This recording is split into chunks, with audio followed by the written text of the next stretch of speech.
आप सब? This is doctor Rupali Verma, your host, दोस्त and mentor, and I hope कि सब लोग बहुत बहुत बहुत ही बढ़िया हैं। सब लोगों की दिवाली बेटा बहुत ही बढ़िया रही होगी, सबने बहुत एंजॉय किया होगा, साथ में थोड़ी थोड़ी कुछ कुछ पढ़ाई जरूर की होगी। सो बेटा अब आपका ये फेस्टिवल सीजन जो है वो ओवर हो चुका है, ठीक है। ऑफ कोर्स अगर 20 को दिवाली थी उसके बाद भी आपको 3 दिन का ऑफ जो है 21, 22, 23 का मिल गया था। सो प्लीज अब अपने इस फेस्टिव मोड से थोड़ा बाहर निकलिए और पूरा का पूरा कंसंट्रेशन जो है अपनी पढ़ाई पर वापस लेकर आइए, ठीक है। बट मुझे फिर भी ऐसा लगता है कि आपने थोड़ी बहुत पढ़ाई तो जरूर की होगी। सो बेटा अगर हम बात करते हैं लास्ट लेक्चर की, जब हमारी हॉलीडेज हुई थी उससे जस्ट पहले वाले लेक्चर की, उस लेक्चर के अंदर बेटा हमने जो इससे पहले हमारा चैप्टर था बॉडी फ्लूइड, उसके डिसऑर्डर्स मैंने आपको कंप्लीट करवाए थे और हमने स्टार्ट कर लिया था chapter that is excretory products and there elimination. और इस चैप्टर में बेटा अभी तक हम कर चुके हैं कि आपके जो नाइट्रोजिनस वेस्ट होते हैं वो कौन से होते हैं। याद है सभी को बेटा, मैंने 3 टाइप के नाइट्रोजिनस वेस्ट आपको बताए थे। एक होता है ammonia, urea and uric acid. जो एनिमल्स अमोनिया, जिनके अंदर अमोनिया एज नाइट्रोजिनस वेस्ट बनता है उन्हें हम कहते हैं ammonotelic, similarly ureotelic and uricotelic. Phenomena को कह देंगे अमोनोटैलिज्म, यूरियोटैलिज्म एंड यूरिकोटैलिज्म। मैंने आपको पूरा बता दिया था बेटा, अगर तीनों में से टॉक्सिसिटी पूछी जाए तो सबसे ज्यादा टॉक्सिक कौन होता है? अमोनिया, फिर यूरिया, फिर लीस्ट टॉक्सिक जो है वो यूरिक एसिड। बॉडी से बाहर निकलने के लिए सबसे ज्यादा पानी की जरूरत पड़ती है अमोनिया को, फिर होता है यूरिया और बेटा फिर होता है यूरिक एसिड। ये मैं आपको करवा चुकी हूं। उसके बाद हमने कर लिए थे बेटा डिफरेंट एक्सक्रीटरी ऑर्गन्स। मैंने आपको पूरा एक चार्ट बनवाया था, शायद आपने बना लिया होगा और रिवाइज भी कर लिया होगा, जहां हमने बताया बेटा कि डिफरेंट एनिमल्स के अंदर डिफरेंट एक्सक्रीटरी ऑर्गन्स होते हैं। जैसे हमने बात की थी प्रोटोनेफ्रिडिया जो है किसके अंदर होता है, किसके अंदर होता था बेटा? प्लेटीहेल्मिन्थेस के अंदर, जिसको हम फ्लैटवर्म्स भी कह देते हैं।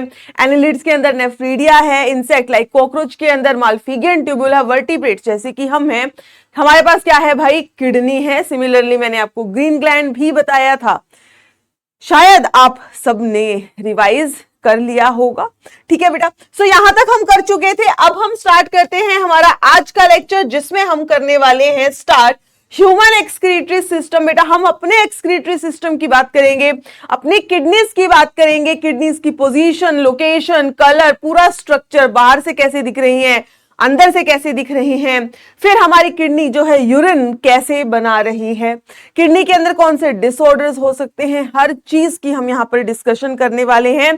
तो सबसे पहले आप लिखेंगे बेटा आज का topic that is human excretory system.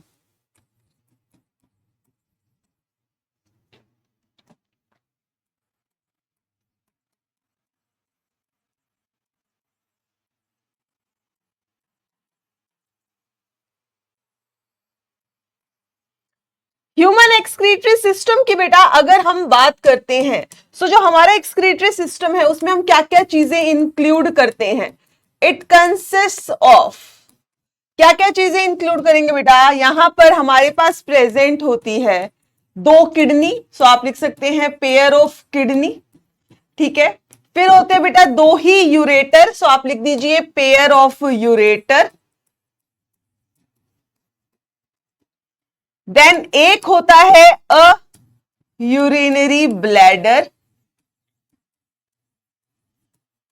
और लास्ट में होता है बेटा यहां पर यूरिथ्रा। तो ह्यूमन एक्सक्रीटरी सिस्टम में आप क्या क्या चीजें इंक्लूड करते हैं बेटा? Kidney, ureter, urinary bladder and the urethra,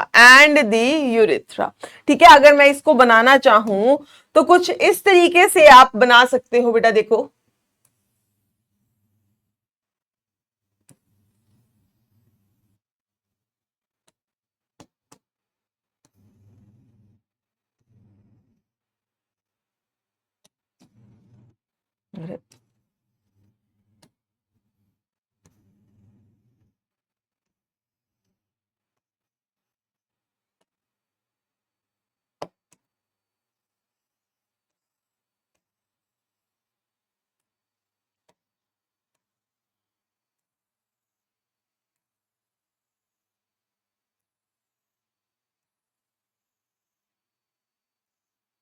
ठीक है बेटा। सो इसको आप लिख सकते हैं this is the left kidney, this is the right kidney. तो नेमिंग कर देते हैं बेटा, ये क्या है आपकी किडनी है। तो आपको यहाँ पर दो किडनी दिख रही है, राइट और लेफ्ट किडनी, दो किडनी है, ठीक है मैम।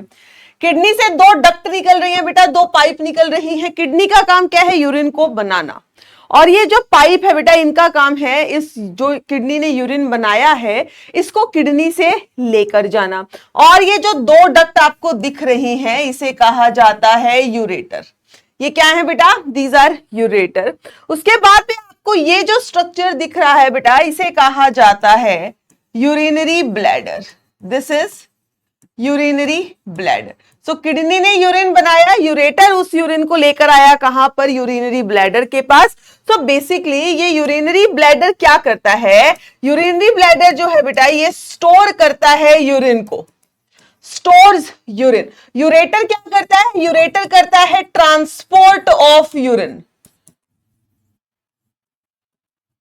ठीक है। यूरिन का ट्रांसपोर्ट करता है कहां से, सिंपल सी बात है किडनी से यूरिनरी ब्लैडर तक। और नीचे की साइड में बेटा आपको ये जो पाइप दिख रही है इसे कहा जाता है urethra. This is urethra, this is urethra. ये जो ऊपर वाली ओपनिंग है, यहां वाली ओपनिंग, इसको कहा जाएगा इंटरनल स्फिंक्टर। और ये जो बाहर ओपनिंग है बेटा इसे कहा जाता है एक्सटर्नल स्फिंक्टर। क्या काम है इनका, स्फिंक्टर्स का क्या फंक्शन है ये हम आगे बात करेंगे, बट अभी आपको जस्ट मैं एक डायग्राम बता रही हूं कि हमारे एक्सक्रीटरी सिस्टम में हम क्या क्या चीजें इंक्लूड करते हैं। सो दो किडनी है बेटा, दो यूरेटर है, एक यूरिनरी ब्लैडर है और एक यूरिथ्रा है।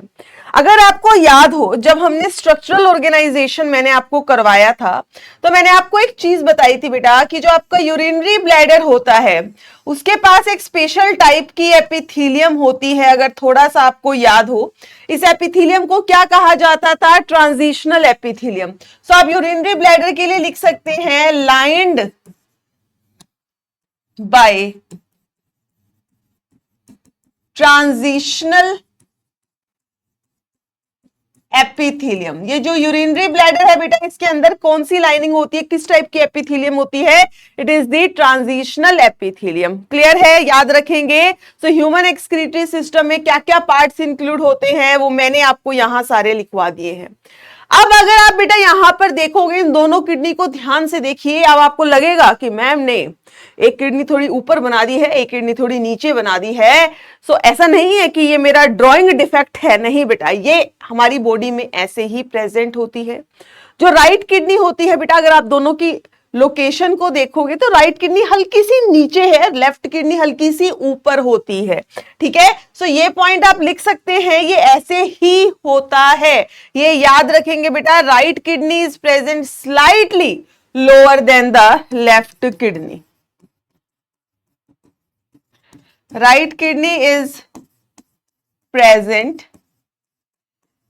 slightly lower than left kidney, हल्की सी नीचे की तरफ होती है। अब ऐसा क्यों होता है मैम, सो यहां देखिए बेटा, ये देखिए ये हमारी बॉडी का स्ट्रक्चर है। अब यहाँ पे आप क्या देख सकते हैं, ऊपर दो लंग्स हैं, यहाँ पर देखो हार्ट भी दिखाया हुआ है, ठीक है। इसके अलावा बेटा ये जो आपको बड़ा सा स्ट्रक्चर यहाँ देखने को मिल रहा है ये लीवर है, ये लीवर है बेटा, ये स्टमक है, ठीक है। थोड़ा सा ओरिएंटेशन बनाओ, ये लीवर है, यहां पर स्टमक है, ये पूरी आपकी इंटेस्टाइन दिख रही है। अब थोड़ा सा इधर आइए, यहां पर हम इस इंटेस्टाइन और स्टमक को हटा देते हैं। यहां अगर आप देखोगे तो यहां पर आपको ये लीवर दिखा, ये लीवर है बेटा, ये हो जाएगी आपकी लेफ्ट किडनी, ये हो जाएगी राइट किडनी। अब आप देख सकते हो लेफ्ट किडनी तो सही है लेकिन राइट किडनी के ऊपर जो है थोड़ा लीवर है। तो लीवर क्या करता है, इसको हल्का सा नीचे पुश कर देता है। ऐसा नहीं है कि लेफ्ट इतनी ऊपर राइट इतनी नीचे, नहीं, हल्का सा, बिल्कुल हल्का सा डिफरेंस होता है, ऊपर नीचे होता है हल्का सा। अब आप सोचो कि क्यों होता है, उसका रीजन जस्ट मैंने आपको बता दिया कि भाई ऊपर लीवर है तो वो थोड़ा सा उसको पुश कर दे रहा है, ठीक है। तो यूं कहिए लीवर को उसका स्पेस चाहिए। क्लियर है बेटा, यहां तक इतनी बात क्लियर हो गई सभी को। चलिए सबसे पहले हम बात कर लेते हैं किडनी के बारे में। किडनी दो चीजें लिखते हैं यहाँ पे। सबसे पहले इसका कलर कैसा होता है, आपकी किडनी को देखोगे तो कैसी दिखेगी, और इसकी शेप कैसी होती है।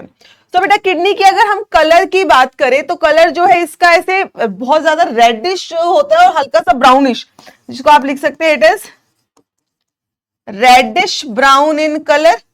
और किडनी की शेप जो हम हमेशा कहते हैं इट इज बीन शेप्ड। मैंने पहले भी शायद आपको कहा होगा, राजमा बेटा आपने देखा है, राजमा जो आप खाते हैं ना, राजमा चावल, हाँ जी, तो वो जो राजमा होता है जैसी शेप उसकी होती है वैसी ही कुछ कुछ हमारी किडनी की भी होती है।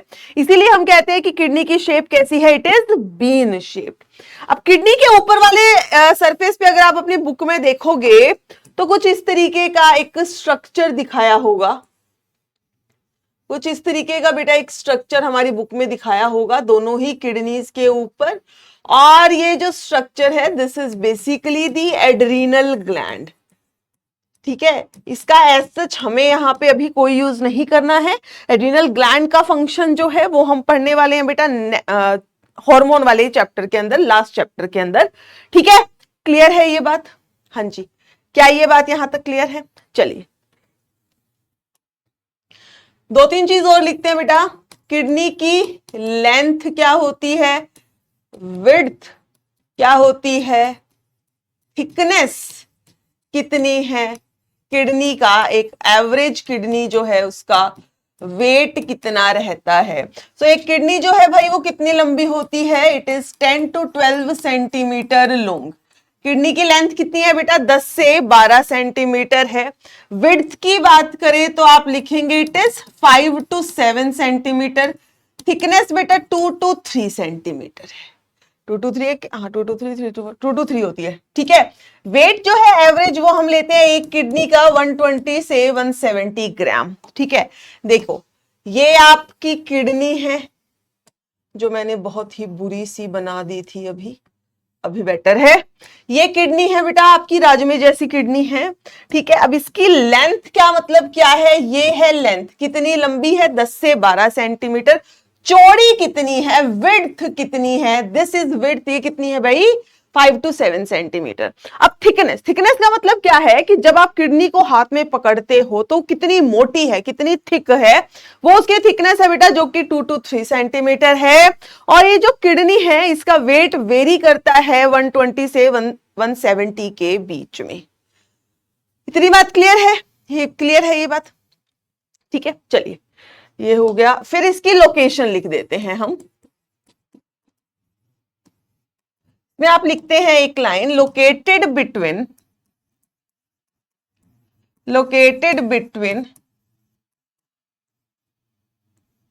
Last thoracic vertebra and third lumbar vertebra. It is located between last thoracic vertebra and third lumbar vertebra.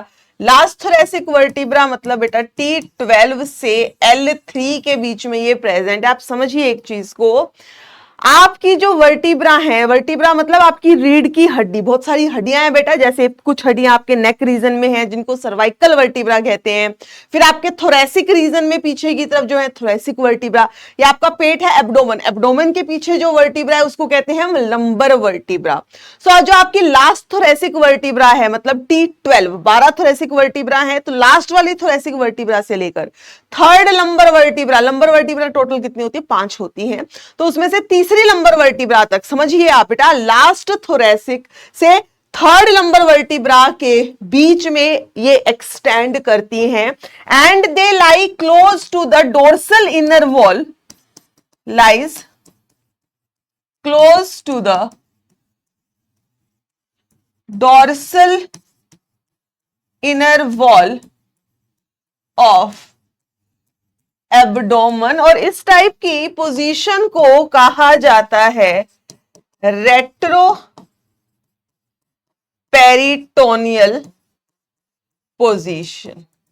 मतलब देखो बेटा, जब आप सामने खड़े हैं, अब आपके अगर मैं ऑर्गन्स की, आपके विसर्ग की बात करूं, तो आपका बेटा यहाँ स्टमक होगा, लीवर होगा, इंटेस्टाइन होगा, सब आपको सामने दिख रहे हैं।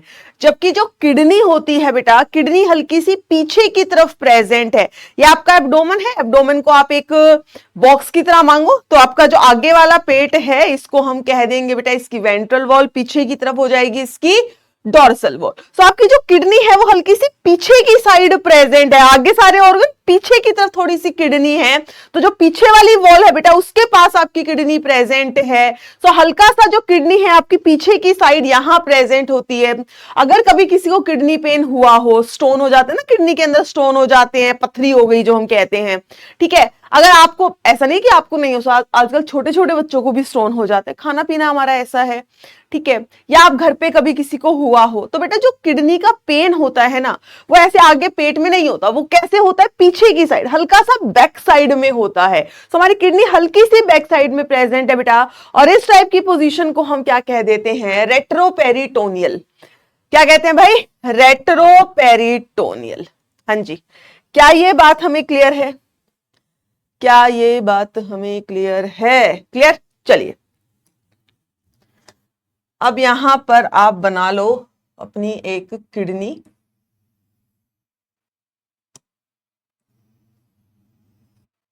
थोड़ा ऊपर बनाओ भाई।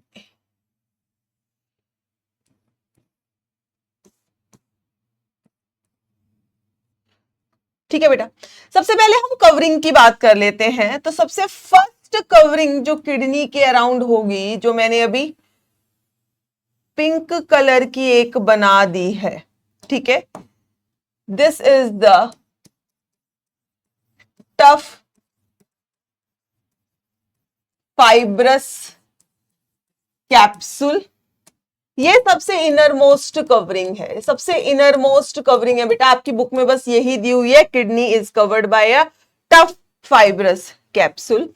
इस टफ फाइब्रस कैप्सूल के बाद नॉर्मली एक और लेयर प्रेजेंट होती है, जो मैं येलो कलर से यहां दिखा रही हूं। जो बेटा मैंने यहां पर येलो कलर से दिखा दी है, this is basically a layer of fat around the kidney. हमारे सब ऑर्गन्स के अराउंड फैट की लेयर होती है, एडिपोज टिश्यू होता है जो उसको प्रोटेक्ट करता है। So this is basically the peri renal fat. बेटा रीनल वर्ड हम किडनी के लिए यूज करते हैं। पेरीरीनल फैट मतलब ये क्या है, एडिपोज टिश्यू है। क्या है बेटा, एडिपोज टिश्यू है।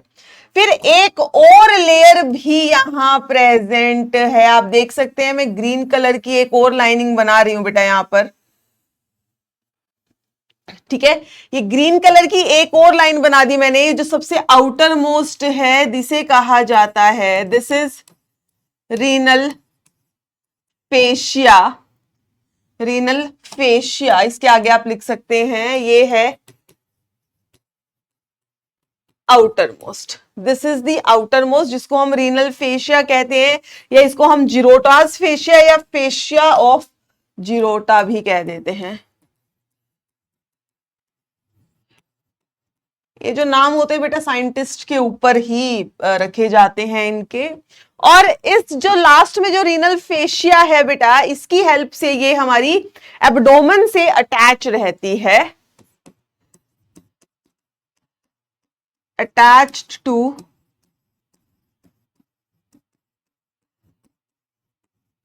Abdominal wall, attach to abdominal wall. समझ गए, समझ गए? फिर से सुनो बेटा मैंने क्या बोला है, फिर से सुन लीजिए एक बार, ठीक है। किडनी के जो सबसे अंदर की तरफ, सबसे किडनी को देखोगे, किडनी के सबसे जो पहले कवरिंग होती है वो एक fibrous capsule, tough fibrous capsule की कवरिंग होती है, इनर मोस्ट है। उसके बाद बेटा किडनी के अराउंड अब आपको एक येलो कलर की एक फैट की लेयर दिखेगी, जो मैंने यहाँ येलो कलर से दिखाई है।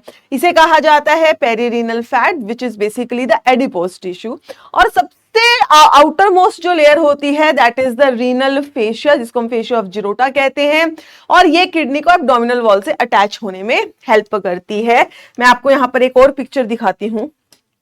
यहां बेटा अगर आप इस पिक्चर में देखेंगे, इस पिक्चर को आप देखिए, सबसे पहले देखो किडनी, किडनी के ऊपर ये जो दिखा है दिस इज एड्रीनल ग्लैंड, ये तो हो गया एड्रीनल ग्लैंड। फिर आप देखो बेटा यहां पर सबसे बाहर की तरफ ये जो लेयर है, सबसे बाहर की तरफ जो लेयर है फाइब्रस टिश्यू या जीरोटास फेशिया इसको हम कह देते हैं, और अंदर की तरफ जो आपको ये वाले सेल दिख रहे हैं ये फैट की लेयर है, दिस इज पेरीरीनल फैट, ये फैट की लेयर है बेटा। क्लियर है? क्लियर है ये बात सभी को? चलिए ठीक है, चलो अब देखो जब आप मिरर पढ़ते हो, आपने मिरर पढ़े हो, आपने लेंस पढ़े हो बेटा, आप इस तरह के कुछ मिरर पढ़ते हैं, ये होता है कॉन्वेक्स, दिस इज कॉन्वेक्स, ये होता है बेटा कॉनकेव, ये जो सरफेस है दिस इज द कॉनकेव, यही पढ़ते हैं आप, पढ़ते हैं। चलिए ठीक है, तो अगर आप अपनी किडनी को भी देखोगे तो ये बाहर वाले को हम कह देंगे कॉन्वेक्स, और ये अंदर की तरफ वाला जो बेटा जहां पे आपको एक गड्ढा दिख रहा है this is it's concave surface. तो ये जो गड्ढा है, ये जो गड्ढा है, इस गड्ढे को बेसिकली कहा जाता है हाइलम। ठीक है, ये जो गड्ढा है बेटा, इस नोच को, इस गड्ढे को कहा जाता है हाइलम। ठीक है, इसको क्या कहा जाता है बेटा? हाइलम। सो आप यहां पे लिख सकते हैं टूवर्ड्स द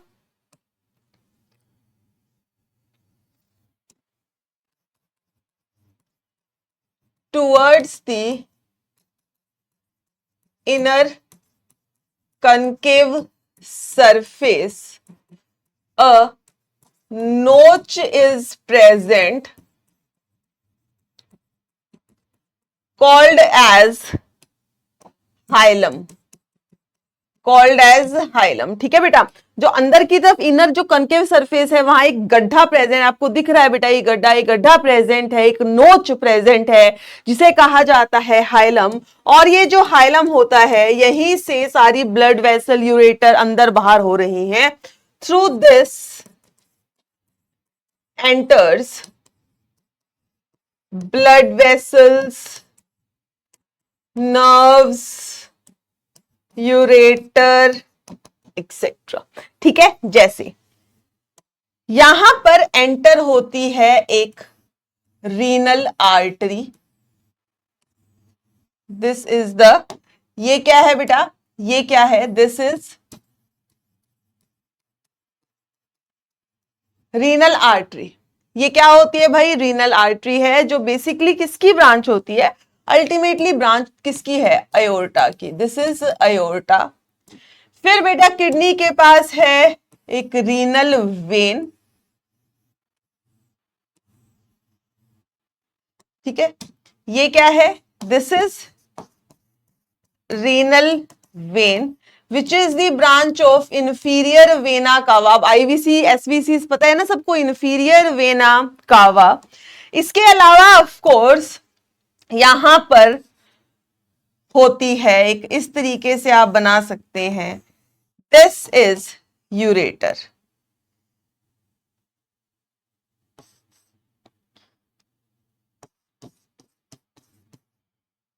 ये क्या है बेटा? यूरेटर है। ये थोड़ा सा नेम यहां पे मैं ठीक कर देती हूं। ठीक है, क्लियर है ये बात सभी को? क्लियर है बेटा बात सभी को? ये बात क्लियर है? ठीक है, फिर से समझेंगे मैंने क्या कहा।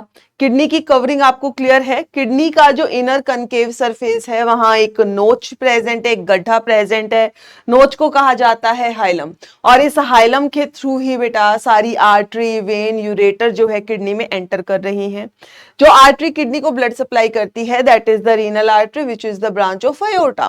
देन वो ब्लड वेसल जो यहां से डीऑक्सीजनेटेड ब्लड लेकर जाएगी that is renal vein which is the branch of inferior vena कावा।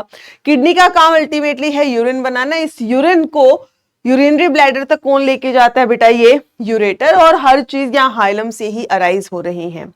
हाइलम के बाद जब अंदर की तरफ आप जाते हैं, हाइलम के बाद बेटा जब हम अंदर की तरफ जाते हैं तो यहां पर एक ब्रॉड फनल शेप्ड एरिया है जिसको मैंने डॉटेड बना दिया है, this is broad funnel shaped area. और इसे कहा जाता है, इसे कहा जाता है बेटा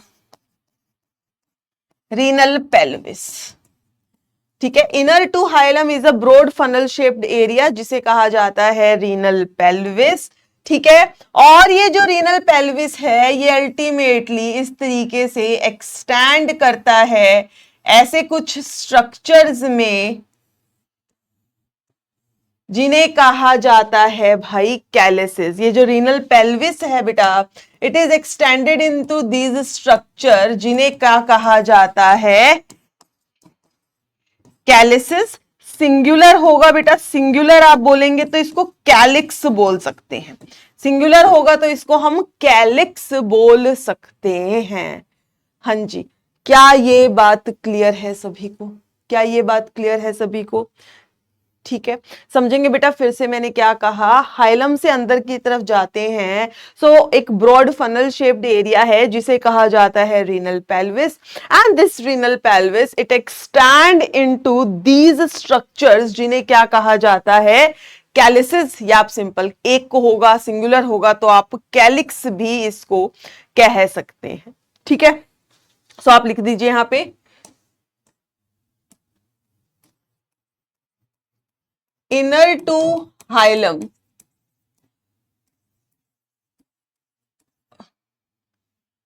ब्रॉड फनल शेप्ड एरिया है, inner to hilum broad funnel shaped area है बेटा, जिसे कहा जाता है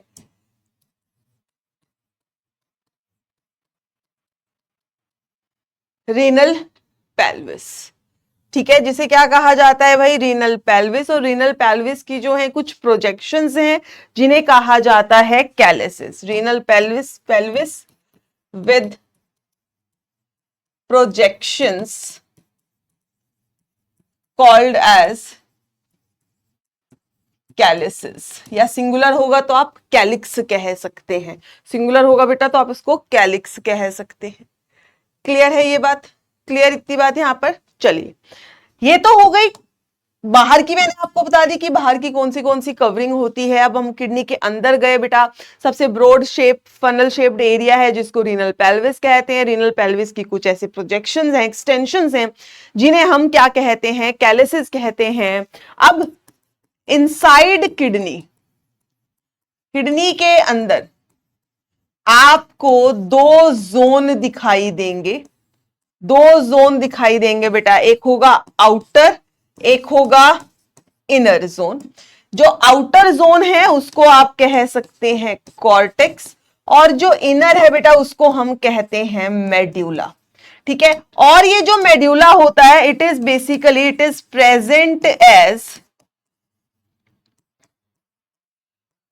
conical mass, that is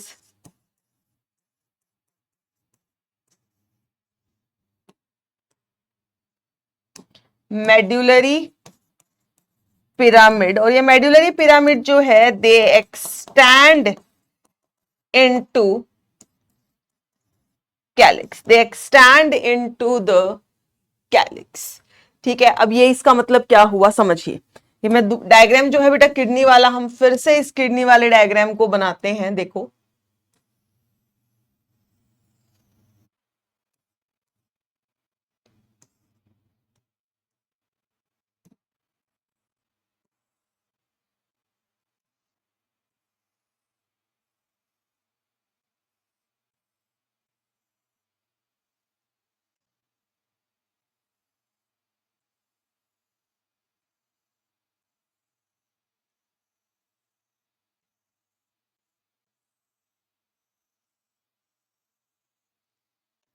ठीक है, यहां पर हो जाएगा बेटा दिस इज रीनल पेल्विस, ये हो गया यूरेटर, ये है बेटा कैलिक्स। और कैलिक्स में भी क्या होता है, एक होता है माइनर, एक होता है मेजर। आपकी बुक में नहीं दिया है बट फिर भी मैं आपको बता देती हूं कि आप जहां से ये स्टार्ट होगा इसको आप कह सकते हैं दिस इज माइनर कैलिक्स, और जब ये नीचे आता है थोड़ा ब्रॉड हो जाएगा बेटा, उसको हम कह देते हैं मेजर कैलिक्स। आप सिंपली इसको कैलिक्स भी याद रख सकते हैं, सिंपली कैलिक्स, बस आपको पता होना चाहिए ऊपर की तरफ माइनर है फिर मेजर है, इतनी सी बात है। ठीक है, चलिए अब बाहर की साइड बेटा, बाहर की साइड ये जो एरिया जिसको मैं इस तरीके से डॉटेड एरिया दिखा रही हूं, इसको मैंने थोड़ा सा ऐसे डॉटेड एरिया बेटा दिखा दिया है। अंदर की तरफ देखेंगे दो जोन है, एक ये तो डॉटेड वाला जोन है जिसे कहा जाएगा रीनल कॉर्टेक्स, ठीक है, इसको आप सिंपली लिख सकते हैं, दिस इज रीनल कॉर्टेक्स, अंदर मेड्यूला है। अब जो मेड्यूला है वो कैसे प्रेजेंट है? मेड्यूला प्रेजेंट है बेटा एज मेड्यूलरी पिरामिड्स। देखिए, एक पिरामिड ये हो गया, जैसे एक ये हो गया बेटा, ऐसे बहुत सारे पिरामिड होते हैं। मैंने तो थोड़ा सा बनाया, ऑफ कोर्स हमारा डायग्राम छोटा है।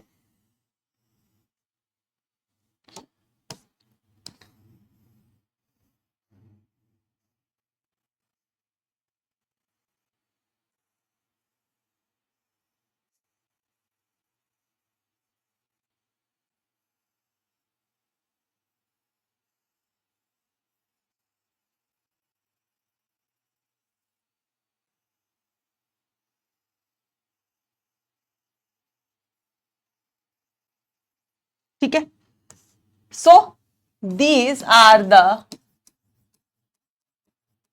Medullary pyramid. ठीक है बेटा, ये क्या हो गए भाई? आपके मेड्यूलरी पिरामिड हो गए। ठीक है बात, चलिए, तो रीनल कॉर्टेक्स हो गया, मेड्यूलरी पिरामिड भी हो गया। अब एक और चीज देखना है बेटा, ये जो रीनल कॉर्टेक्स है ये क्या करता है? ये इस तरीके से एक्सटेंड कर जाता है बिटवीन दीज मेड्यूलरी पिरामिड। ये रीनल कॉर्टेक्स बेटा एक्सटेंड कर गया बिटवीन दीज मेड्यूलरी पिरामिड, और ये जो एक्सटेंडेड पोर्शन है, ये जो एक्सटेंडेड पोर्शन है रीनल कॉर्टेक्स का बिटवीन दीज मेड्यूलरी पिरामिड, इसे क्या कहा जाता है? इसे कहा जाता है, this is called as renal column, और you can say column of Bertini. Renal column, या आप इसको कह सकते हैं बेटा column of Bertini. Column of Bertini, इसके बारे में आप लिख सकते हैं। ये बेसिकली क्या है? ये बेसिकली क्या होता है? ये वो कॉर्टेक्स का पार्ट है जो एक्सटेंड कर गया है between the medullary pyramid. Part of cortex extended between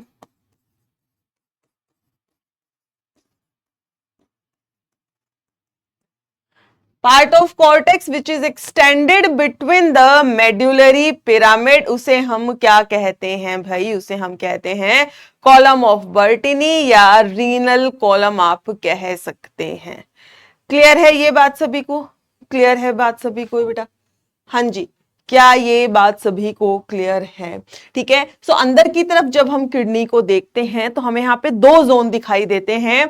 outer side में जो है दैट इज रीनल कॉर्टेक्स, और अंदर की तरफ बेटा इस तरीके के ये कॉनिकल मासेस प्रेजेंट है, जो कि मेड्यूला है, और इसको हम कॉनिकल मासेस को हम कह देते हैं मेड्यूलरी पिरामिड। अब ये जो मेड्यूलरी पिरामिड है, इनके बीच में जगह है, तो कॉर्टेक्स मौका ढूंढकर इन जगहों के बीच में खुद को एक्सटेंड कर लेता है। So this extended part of the cortex between the medullary pyramid, उसे हम क्या कहते हैं? इसे हम कहते हैं बेटा रीनल कॉलम, या कॉलम ऑफ बर्टिनी आप कह सकते हैं। ठीक है, अब आपको समझना है कि बेसिकली हो क्या रहा है। देखो बेटा, बेसिकली हो क्या है, मैं छोटा सा पोर्शन यहां लेती हूं। देखिए, मान लीजिए ये है बेटा कॉर्टेक्स, ठीक है, ये है मेड्यूलरी पिरामिड,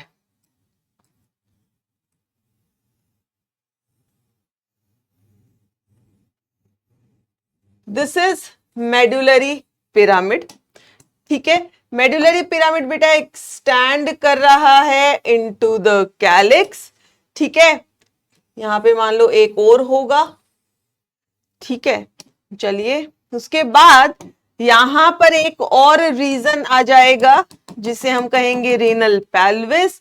यहां से स्टार्ट हो जाएगी भाई यूरेटर, यहां से स्टार्ट हो जाएगी बेटा यूरेटर। देखो मैं यहां पे नेमिंग करती हूं, ये क्या है? दिस इज कॉर्टेक्स, ये हो गया भाई मेड्यूला। ठीक है, यहां पर आ गए आपके कैलिक्स, फिर यहां आ गया रीनल पेल्विस, फिर आ गई बेटा यूरेटर, और यूरेटर अल्टीमेटली किसके पास जाती है? यूरिन को लेकर, यूरिनरी ब्लैडर। ये जस्ट मैंने आपको पाथवे बताया, यूरिन कहां बनेगा वो हमने अभी डिस्कस नहीं किया है। जस्ट मैंने आपको पाथवे बताया बेटा कौन सी चीज कैसे प्रेजेंट है। ठीक है। कॉर्टेक्स, कॉर्टेक्स के बाद आता है मेड्यूला, बाहर से देखेंगे कॉर्टेक्स, मेड्यूला, मेड्यूला जो है नीचे आ जाती है बेटा कैलिक्स, फिर आ जाता है renal pelvis, ureter and urinary bladder. एक और पार्ट आपको कई बार देखने को मिल सकता है जिसे हम कहते हैं रीनल पेपिला। ये जो मेड्यूलरी पिरामिड का कॉनिकल पार्ट होता है बेटा, जो नीचे वाला कॉनिकल पार्ट होता है, इसे हम कह देते हैं renal papilla. This part it is known as renal papilla. क्या है ये है बेटा रीनल पेपिला। ये आप याद रख लेंगे थोड़ा सा, ठीक है। दो चीजें अलग अलग है, कई बार है ना कंफ्यूज हो जाते हैं, पेल्विस पेपिला नहीं बेटा। पेपिला कहां है? मेड्यूलरी पिरामिड का जो कॉनिकल पार्ट है वो पेपिला हो गया, और अंदर की तरफ आ रहे हैं तो यहां पर रीनल पेल्विस है। यहां क्या है भाई? रीनल पेल्विस है। हाँ जी, क्या हमें ये बात क्लियर है बेटा? क्या हमें नेफ्रॉन का पूरा स्ट्रक्चर अच्छे से क्लियर हो गया है? क्लियर हो गया नेफ्रॉन का स्ट्रक्चर अच्छे से, बढ़िया तरीके से, ठीक है। चलिए अब हम बात करेंगे भाई किडनी का स्ट्रक्चर हमें पता चल गया, लेकिन किडनी में यूरिन आखिर कौन बना रहा है, ठीक है, उसकी बात करते हैं। चलो बेटा अब बात करते हैं हम यहां पर नेफ्रॉन की। सो नेक्स्ट आप लिखिए,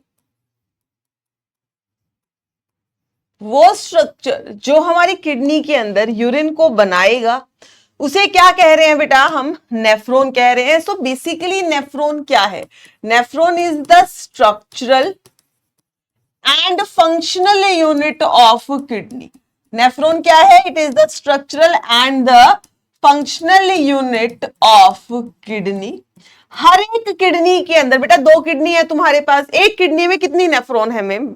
अराउंड अबाउट 1 मिलियन नेफ्रॉन। समझ रहे हो बेटा? हर एक किडनी के अंदर 1 मिलियन नेफ्रॉन प्रेजेंट होती है। Each kidney consist of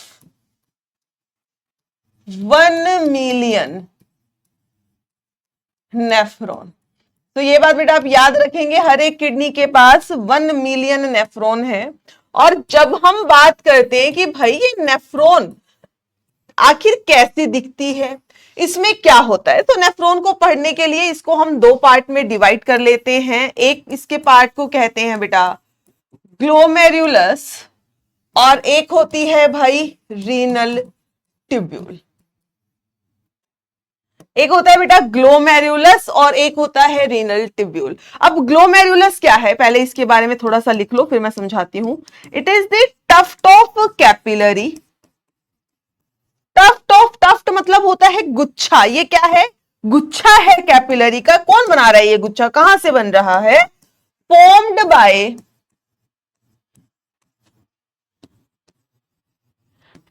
bye afferent arteriole which is basically the branch of renal artery, which is basically the branch of renal artery। ठीक है, एक लाइन और लिखो बेटा, फिर मैं आपको डायग्राम के थ्रू समझाती हूं।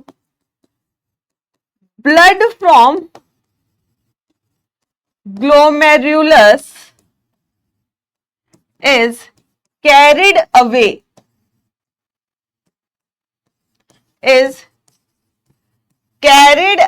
by efferent arteriole। is carried away by efferent arteriole। Ma'am ये क्या लिख दिया, कुछ समझ नहीं आया। देखो बेटा डायग्राम बनाएंगे, ऐसे थोड़ी हम समझेंगे इसको। देखिए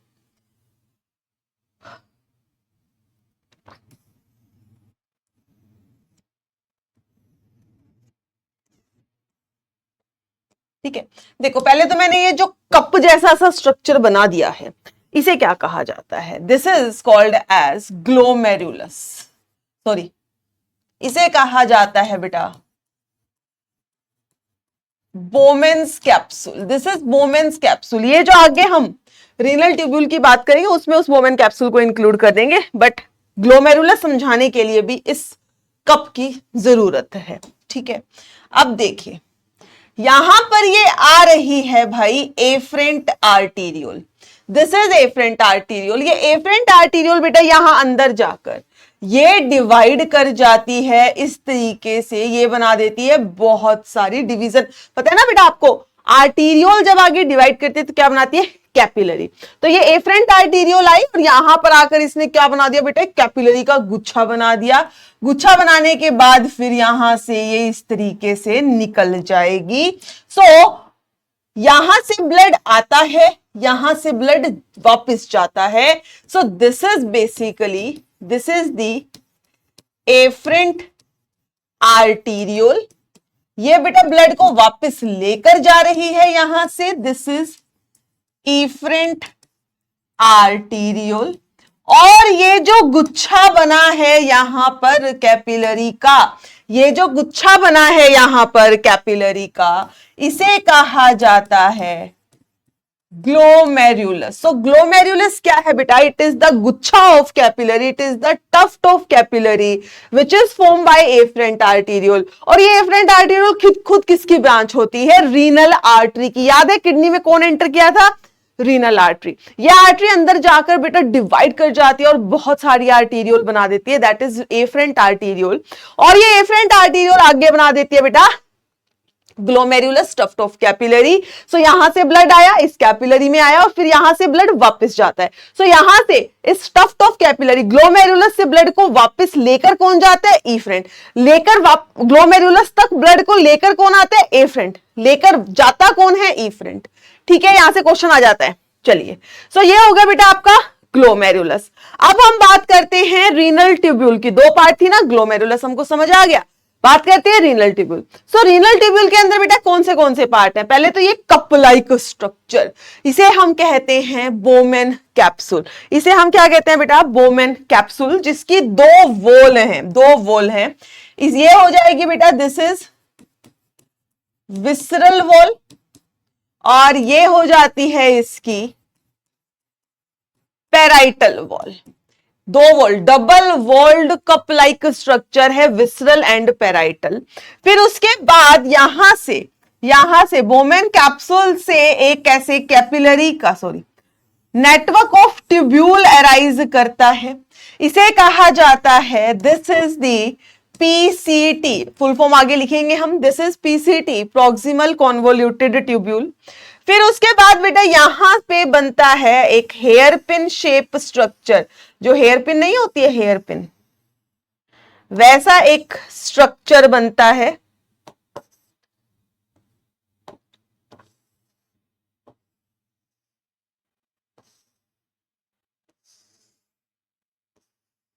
हेयर पिन शेप स्ट्रक्चर, ये जो मैंने यहां पर बना दिया है बेटा, इसे कहा जाता है लूप ऑफ हेनले। LOH लिख देती हूं मैं इसको, loop of Henley.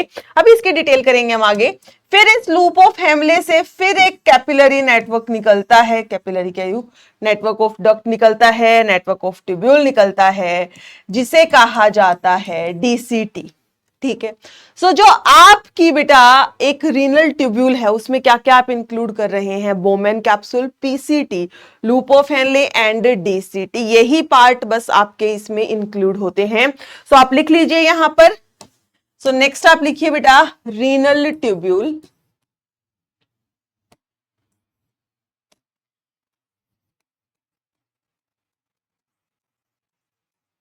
Renal tubule, renal tubule का जो फर्स्ट पार्ट है, उसे हम क्या कहते हैं, दिस इज बोमेन्स कैप्सूल। ठीक है, और इसके लिए आप लिख सकते हैं ये कैसा होता है, it is double walled cup like structure, it is double walled cup like structure. और एक इंपॉर्टेंट पॉइंट क्या है, this Bowman capsule it encloses the glomerulus, it encloses glomerulus. आप देख सकते हो बेटा ये बोमेन कैप्सूल है और इस बोमेन कैप्सूल के अंदर क्या प्रेजेंट है, ग्लोमेरुलस है। So this Bowman capsule it encloses the glomerulus. ठीक है, क्लियर है ये बात। चलिए, अब सेकेंड पार्ट जो है रीनल ट्यूब्यूल का, that is PCT, means proximal convoluted tubule. क्या है बेटा? Proximal convoluted tubule. इसके लिए आप लिख सकते हैं एक highly coiled network of tubule है। सो सिंपली आप लिख दीजिए बेटा ये क्या है? It is highly coiled network. ठीक है, फिर यहां पे आ जाएगा आपका थर्ड पार्ट, दैट इज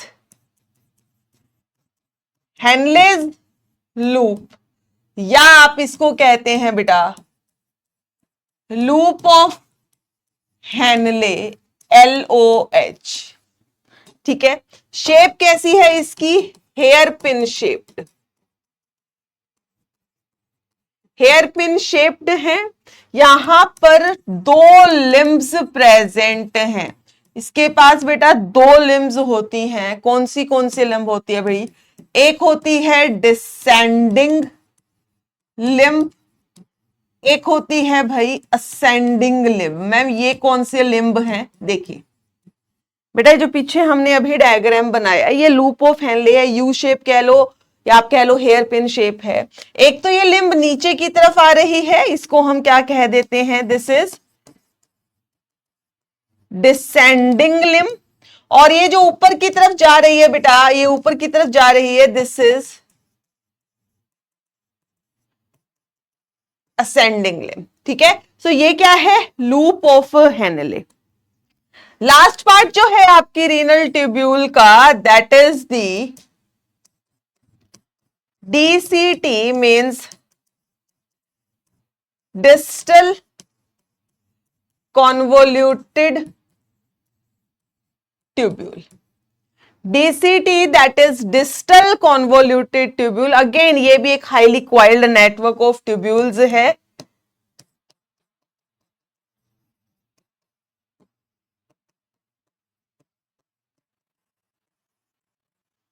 ठीक है, और इसके लिए आप लिख सकते हैं बेटा it opens into a straight duct that is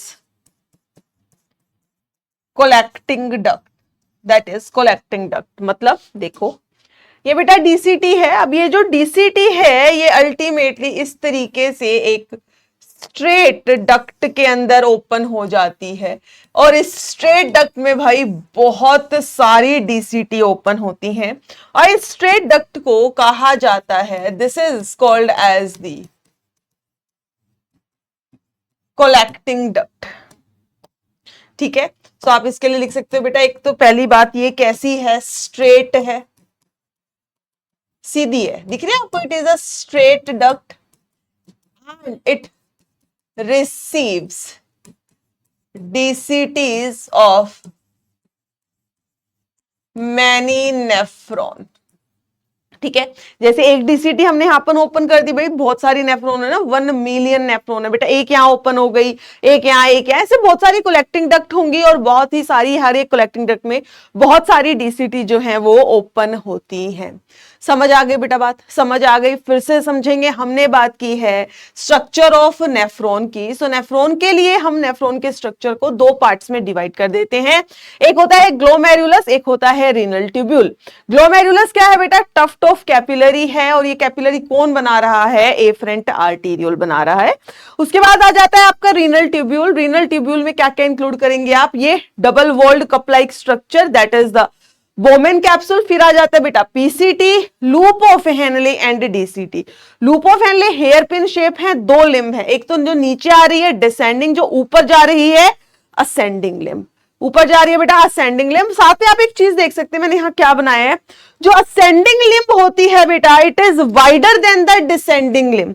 ठीक है, असेंडिंग लिम्ब जो है ये क्या होती है? हल्की सी वाइडर होती है देन द डिसेंडिंग लिम्ब। और उसके बाद आता है DCT, और DCT ओपन हो जाती है एक स्ट्रेट डक्ट में, जिसे हम कहते हैं कोलेक्टिंग डक्ट या कोलेक्टिंग ट्यूब्यूल या कोलेक्टिंग ट्यूब, कुछ भी कह लो आप। हाँ जी, क्या ये बात हमें क्लियर है? क्या ये बात क्लियर है? चलिए अब एक और बात बेटा, ये जो ग्लोमेरुलस और बोमेन कैप्सूल है, इसको मतलब ये बोमेन कैप्सूल ने इस ग्लोमेरुलस को एनक्लोज किया हुआ है, इस पूरे स्ट्रक्चर को हम एक साथ में कह देते हैं माल्फिगियन ट्यूब्यूल या रीनल कॉर्पस्कल। तो आप लिख सकते हैं ग्लोमेरुलस प्लस बोमेन्स कैप्सूल, इसको एक साथ में कहा जाता है रीनल कॉर्पस्कल, या आप इसको कहते हैं माल्फिगियन ट्यूब्यूल, सॉरी माल्फिगियन ट्यूब्यूल कह रहे, माल्फिगियन बॉडी ट्यूब्यूल थोड़ी है, माल्फिगियन बॉडी। रीनल कॉर्पस्कल कह सकते हैं बेटा, या आप कहते हैं इसको माल्फिगियन बॉडी। अब बात करते हैं कि मैम ये नेफ्रॉन तो आपने बता दी, बट ये नेफ्रॉन आखिर हमारी किडनी में कहां पर और कैसे प्रेजेंट होती हैं। देखिए ये बेटा हमारी किडनी थी,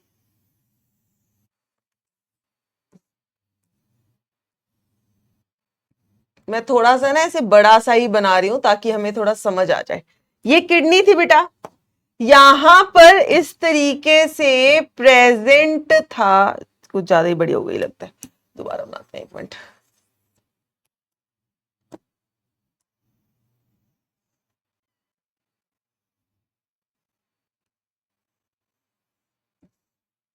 ठीक है, यहां पर बेटा प्रेजेंट था हमारा ये medullary pyramid, this is the medullary pyramid, बाहर की तरफ था बेटा कॉर्टेक्स, ऐसे ही था। अब किडनी में होता क्या है, किडनी का जो आपका बोमेन कैप्सूल है, जो ग्लोमेरुलस है बेटा, वो रहेगा बाहर। ये हो गया बोमेन कैप्सूल, ये हो गई बेटा पीसीटी। पीसीटी के बाद लूप ऑफ हेनले आएगा अंदर इस तरीके से, फिर डीसीटी है बाहर। ठीक है, यहां से स्टार्ट हो गई ये collecting duct, collecting duct cortex में भी है और मेड्यूला में भी है। फिर से समझेंगे, मैं यहां पर इसको बना देती हूं, देखिए ये मैंने यहां पर बना दिया इस तरीके, ये है बेटा आपका पिरामिड, मेडुलरी पिरामिड, तो ऊपर की तरफ कॉर्टेक्स होगा। अब ऊपर की तरफ बेटा इस तरीके से ये यहां पर कॉर्टेक्स में प्रेजेंट है बोमेन कैप्सूल। ठीक है, बोमेन कैप्सूल से स्टार्ट हो गई आपकी पीसीटी। ठीक है, पीसीटी से क्या आती है बेटा, loop of Henley, loop of Henley गई मेडुलरी पिरामिड में, फिर यहां आ गई डीसीटी। ठीक है, फिर है बेटा कोलेक्टिंग डक्ट, कोलेक्टिंग डक्ट ये कॉर्टेक्स में भी है और ये मेड्यूला में भी आती है। और मेड्यूला के इस पार्ट को हमने क्या कहा था, रीनल पेपिला कहा था बेटा, ये इस रीनल पेपिला तक आती है। ठीक है, ये जो कोलेक्टिंग डक्ट है ये रीनल पेपिला तक आती है। सो हम क्या कह सकते हैं, हम कह सकते हैं बेटा glomerulus Bowman's capsule PCT DCT, ये सब कहां होते हैं, कॉर्टेक्स में होते हैं किडनी के। ठीक है, जो लूप ऑफ हेनले है बेटा वो प्रेजेंट होता है मेड्यूला में, या आप कह सकते हैं मेड्यूलरी पिरामिड में लूप ऑफ हेनले जो है वो एक्सटेंड करता है। रही बात कोलेक्टिंग डक्ट की, ये कोलेक्टिंग डक्ट जो है बेटा it extends from cortex to medulla, it extend from cortex to medulla, या आप कह सकते हो बिल्कुल इनर मेड्यूला जहां पे आपका रीनल पेपिला प्रेजेंट है। ठीक है, तो हमने क्या देखा बेटा कि जो कोलेक्टिंग डक्ट है वो कॉर्टेक्स में भी है और मेड्यूला में भी है, जबकि बोमेन कैप्सूल हो गया, यहीं पर क्या हो गया भाई, ग्लोमेरुलस हो गया, Bowman capsule glomerulus PCT DCT, ये सब कहां है कॉर्टेक्स में है बेटा, और जो लूप ऑफ हेनले है वही बस मेड्यूला के अंदर आता है। और इसी तरीके से आपकी सारी नेफ्रॉन प्रेजेंट है। आप थोड़ा सा एक चीज दिमाग लगाना, देखो मैंने यहां पर जो आपको नेफ्रॉन का स्ट्रक्चर बताया है ये पूरा मैंने आपको एक्सटेंडेड फॉर्म में बता दिया कि भाई ये पार्ट है, ये पार्ट है, सब पार्ट है। लेकिन आप सोचो किडनी छोटी सी तो है, 10 से 12 सेंटीमीटर लंबी, 5 से 7 सेंटीमीटर वाइड, छोटी सी किडनी है बेटा, उसके अंदर 1 मिलियन नेफ्रॉन है, तो ऐसे एक्सटेंडेड नहीं प्रेजेंट है, ऐसे खुचड़ फुचड़ करके प्रेजेंट है। ठीक है, क्लियर है ये बात, चलिए एक और चीज देख लेंगे, मैं डायग्राम फिर से बना लेती हूं एक बार।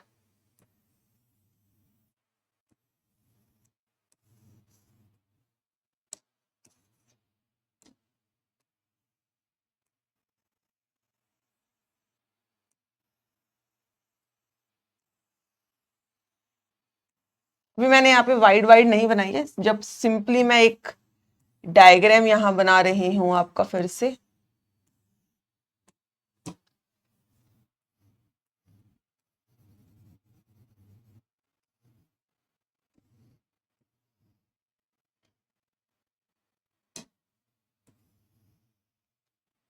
This is efferent arteriole. ये क्या थी बेटा? Efferent arteriole. अब ये जो इफरेंट आर्टेरियोल है, यहां से निकलकर it forms a network around the PCT. It forms a network around the PCT, और इस ये जो नेटवर्क बना है पीसीटी के अराउंड, इसे कहा जाता है बेटा पेरिट्यूबुलर कैपिलरी। ठीक है, पेरिट्यूबुलर कैपिलरी। क्या कहते हैं इसको हम? Peritubular capillary. सो आप इसमें लिख सकते हैं पेरिट्यूबुलर कैपिलरी बेसिकली क्या है? Efferent arteriole forms network around PCT. PCT के अराउंड जो ये कैपिलरी का नेटवर्क बन गया है, इसको हम कह देते हैं बेटा पेरिट्यूबुलर कैपिलरी। कहां से बना है? इफरेंट आर्टेरियोल से बना है। अब ये जो इफरेंट आर्टेरियोल होती है, इसमें से ही एक पतली सी ब्रांच आती है बेटा, एंड दिस पतली सी branch it forms a parallel U shape network around this loop of Henle, और आंखें ये निकल जाती है रीनल वेन में। ठीक है, ऐसे रीनल आर्टेरियोल होगी फिर वेन हो जाएगी। ठीक है, सो इसे कहा जाता है बेटा, this is called as vasa recta. ठीक है, इसे हम क्या कहते हैं? This is called as vasa recta. ठीक है, तो आप लिख सकते हो ये वासा रेक्टा क्या है? A minute branch from peritubular capillary runs parallel and forms U-shaped network around loop of Henle। इसी को हम क्या कहते हैं? वासा रेक्टा। आप समझिए बेटा हो क्या रहा है। एफरेंट आर्टेरियोल में ब्लड गया, इफरेंट आर्टेरियोल से ब्लड बाहर निकला, वो ब्लड फिर गया पेरिट्यूबुलर कैपिलरी में, उसके बाद वो जाता है वासा रेक्टा में। वासा रेक्टा बेसिकली क्या है? एक माइन्यूट सी ब्रांच है जो पेरिट्यूबुलर कैपिलरी से निकली है, जो इस लूप ऑफ हेनले के पैरेलल चल रही है। ठीक है, और कैसी है? इसके पैरेलल चल रही है, और कैसी है? शेप कैसी है? यू शेप, पूरा एक नेटवर्क यहां पर बन रहा है। ठीक है, इसी को क्या कहा जाता है? वासा रेक्टा कहा जाएगा। क्या कहेंगे बेटा? वासा रेक्टा। एक और चीज यहां पर अगर आप देखोगे, मैम आपने एफरेंट आर्टेरियोल जो है वो थोड़ी वाइड बनाई है एज कंपेयर टू इफरेंट। मैंने सिर्फ यहां नहीं बेटा, मैंने पहले भी ऐसे ही बनाई थी, अगर आपने ध्यान दिया हो। एफरेंट आर्टेरियोल जो है वो वाइडर है as compare to the efferent. ये नहीं है कि मैम डिफेक्ट कर रही है, नहीं, ये ऐसे ही होता है। ये आप लिख लीजिए यहीं पर, इसका यूज हम आगे करेंगे। ठीक है, आप लिख सकते हैं बेटा afferent arteriole is wider in diameter than efferent arteriole। और इसका लॉजिक ये होता है बेटा, ये फिल्ट्रेशन ऑफ ब्लड में हेल्प करती है। कैसे? वो आगे बात करेंगे अभी हम। Helps in filtration of blood, helps in filtration of blood. हाँ जी, क्या ये बात हमें क्लियर है? क्या ये बात क्लियर है? चलो, अब अगर आपसे कोई पूछे कि चलो भाई हमें बताओ पैसेज ऑफ यूरिन, यूरिन का पैसेज कैसे होगा? बेटा एक चीज, सिंपल सी चीज समझनी है भाई, यूरिन कहां बनता है? नेफ्रॉन में बनता है। यूरिन को कौन बनाता है? नेफ्रॉन बनाती है। सो नेफ्रॉन ने बेटा यूरिन बनाया। यूरिन नेफ्रॉन में बनने के बाद कहां जाएगा? नेफ्रॉन का लास्ट पार्ट क्या था? डीसीटी। डीसीटी से वो कहां जाता है? Collecting duct. कहां जाता है बेटा? Collecting duct. कोलेक्टिंग डक्ट से ये कोलेक्टिंग डक्ट उसको कहां लेकर जा रही है? Last part, that is renal papilla. फिर आता है बेटा minor calyx, then major calyx. नहीं तो जस्ट सिंपली कैलिक्स लिखा हो तो वो भी सही होगा। अगर माइनर मेजर लिखा हो तो आपको पता होना चाहिए पहले माइनर फिर मेजर। फिर आ जाएगा बेटा रीनल पेल्विस में। रीनल पेल्विस से जाएगा वो यूरेटर। यूरेटर से बेटा यूरिनरी ब्लैडर। यूरिनरी ब्लैडर से यूरिथ्रा, और यूरिथ्रा के पास के थ्रू आप उसको बॉडी से बाहर निकाल देते हैं।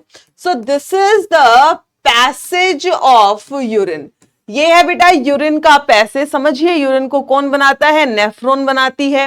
वहां से वो जाता है कोलेक्टिंग डक्ट। कोलेक्टिंग डक्ट किसमें ओपन होती है? Renal papilla. वहां से आता है बेटा minor calyx, major calyx, renal pelvis. Renal pelvis से आपको पता है स्टार्ट हो जाती है यूरेटर। यूरेटर ब्लड को लेके जाएगी यूरिनरी ब्लैडर, और यूरिनरी ब्लैडर के नीचे भी एक डक्ट है जिसे हम यूरिथ्रा कहते हैं, जो बाहर ओपन होती है और उसके थ्रू हम यूरिन को बाहर निकाल देते हैं। सो this is the passage of urine. Similarly आप पैसेज ऑफ ब्लड भी देख सकते हैं।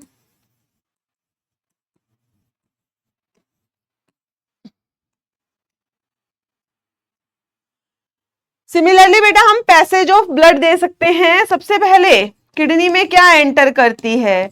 Renal artery. वहां से बनता है एफरेंट आर्टीरियोल। फिर बनता है बेटा उससे ग्लोमेरुलस, देन इफरेंट आर्टीरियोल। फिर आ जाएगा आपका peritubular capillary. Peritubular capillary open होती है किसमें? वासा रेक्टा। फिर वासा रेक्टा से बेटा बन जाती है रीनल वेन। वासा रेक्टा से बन जाता है भाई रीनल वेन, और रीनल वेन अल्टीमेटली किसमें ओपन हो जाती है? इंफीरियर वेना कावा, that is IVC. So this is the passage of the blood inside the kidney. Passage of blood inside the kidney. Renal artery, वहां से efferent arteriole, glomerulus, efferent arteriole, peritubular capillary, vasa recta, renal vein and inferior vena cava. I hope कि यहां तक सभी को clear है। हाँ जी, यहां तक सभी को क्लियर बेटा? चलिए गुड। फिर हाँ, एक चीज और रह गई यहां पे। अभी आपको एक चीज और पता नहीं होनी चाहिए, that is types of nephron.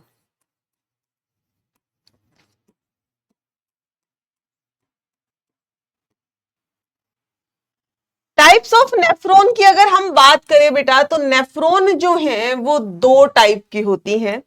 एक होती है कॉर्टिकल नेफ्रॉन,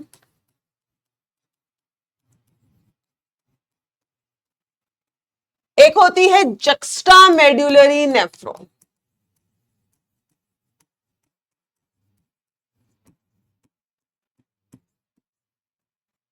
ठीक है, आपके पास 80% नेफ्रॉन जो है वो कॉर्टिकल है और जस्ट 20% नेफ्रॉन ही है जो जक्स्टा मेडुलरी होते हैं। ठीक है, अब ये इनमें डिफरेंस क्या है ये देखते हैं जरा। बेटा देखो, लेट्स से ये ऊपर की तरफ है कॉर्टेक्स, यहां पर है मेड्यूला, ऐसे समझ लीजिए आप, ऊपर कॉर्टेक्स है, यहां मेड्यूला है।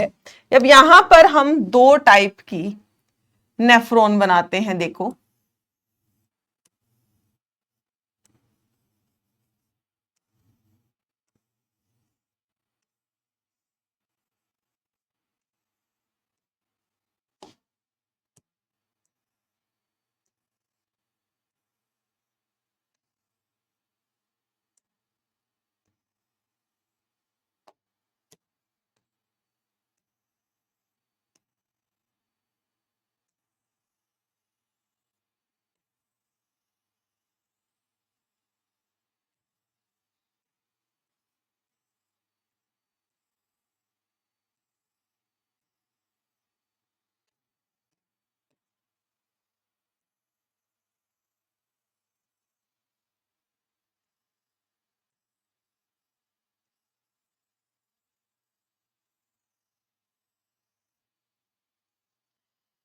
देखो बेटा, अब ये दो मैंने यहाँ पे नेफ्रॉन बना दिए। अब इन दोनों नेफ्रॉन में आपको क्या देखने को मिल रहा है कि ये वाली जो नेफ्रॉन है, यहां पर जो लूप ऑफ हेनले है इट इज शॉर्ट, ठीक है।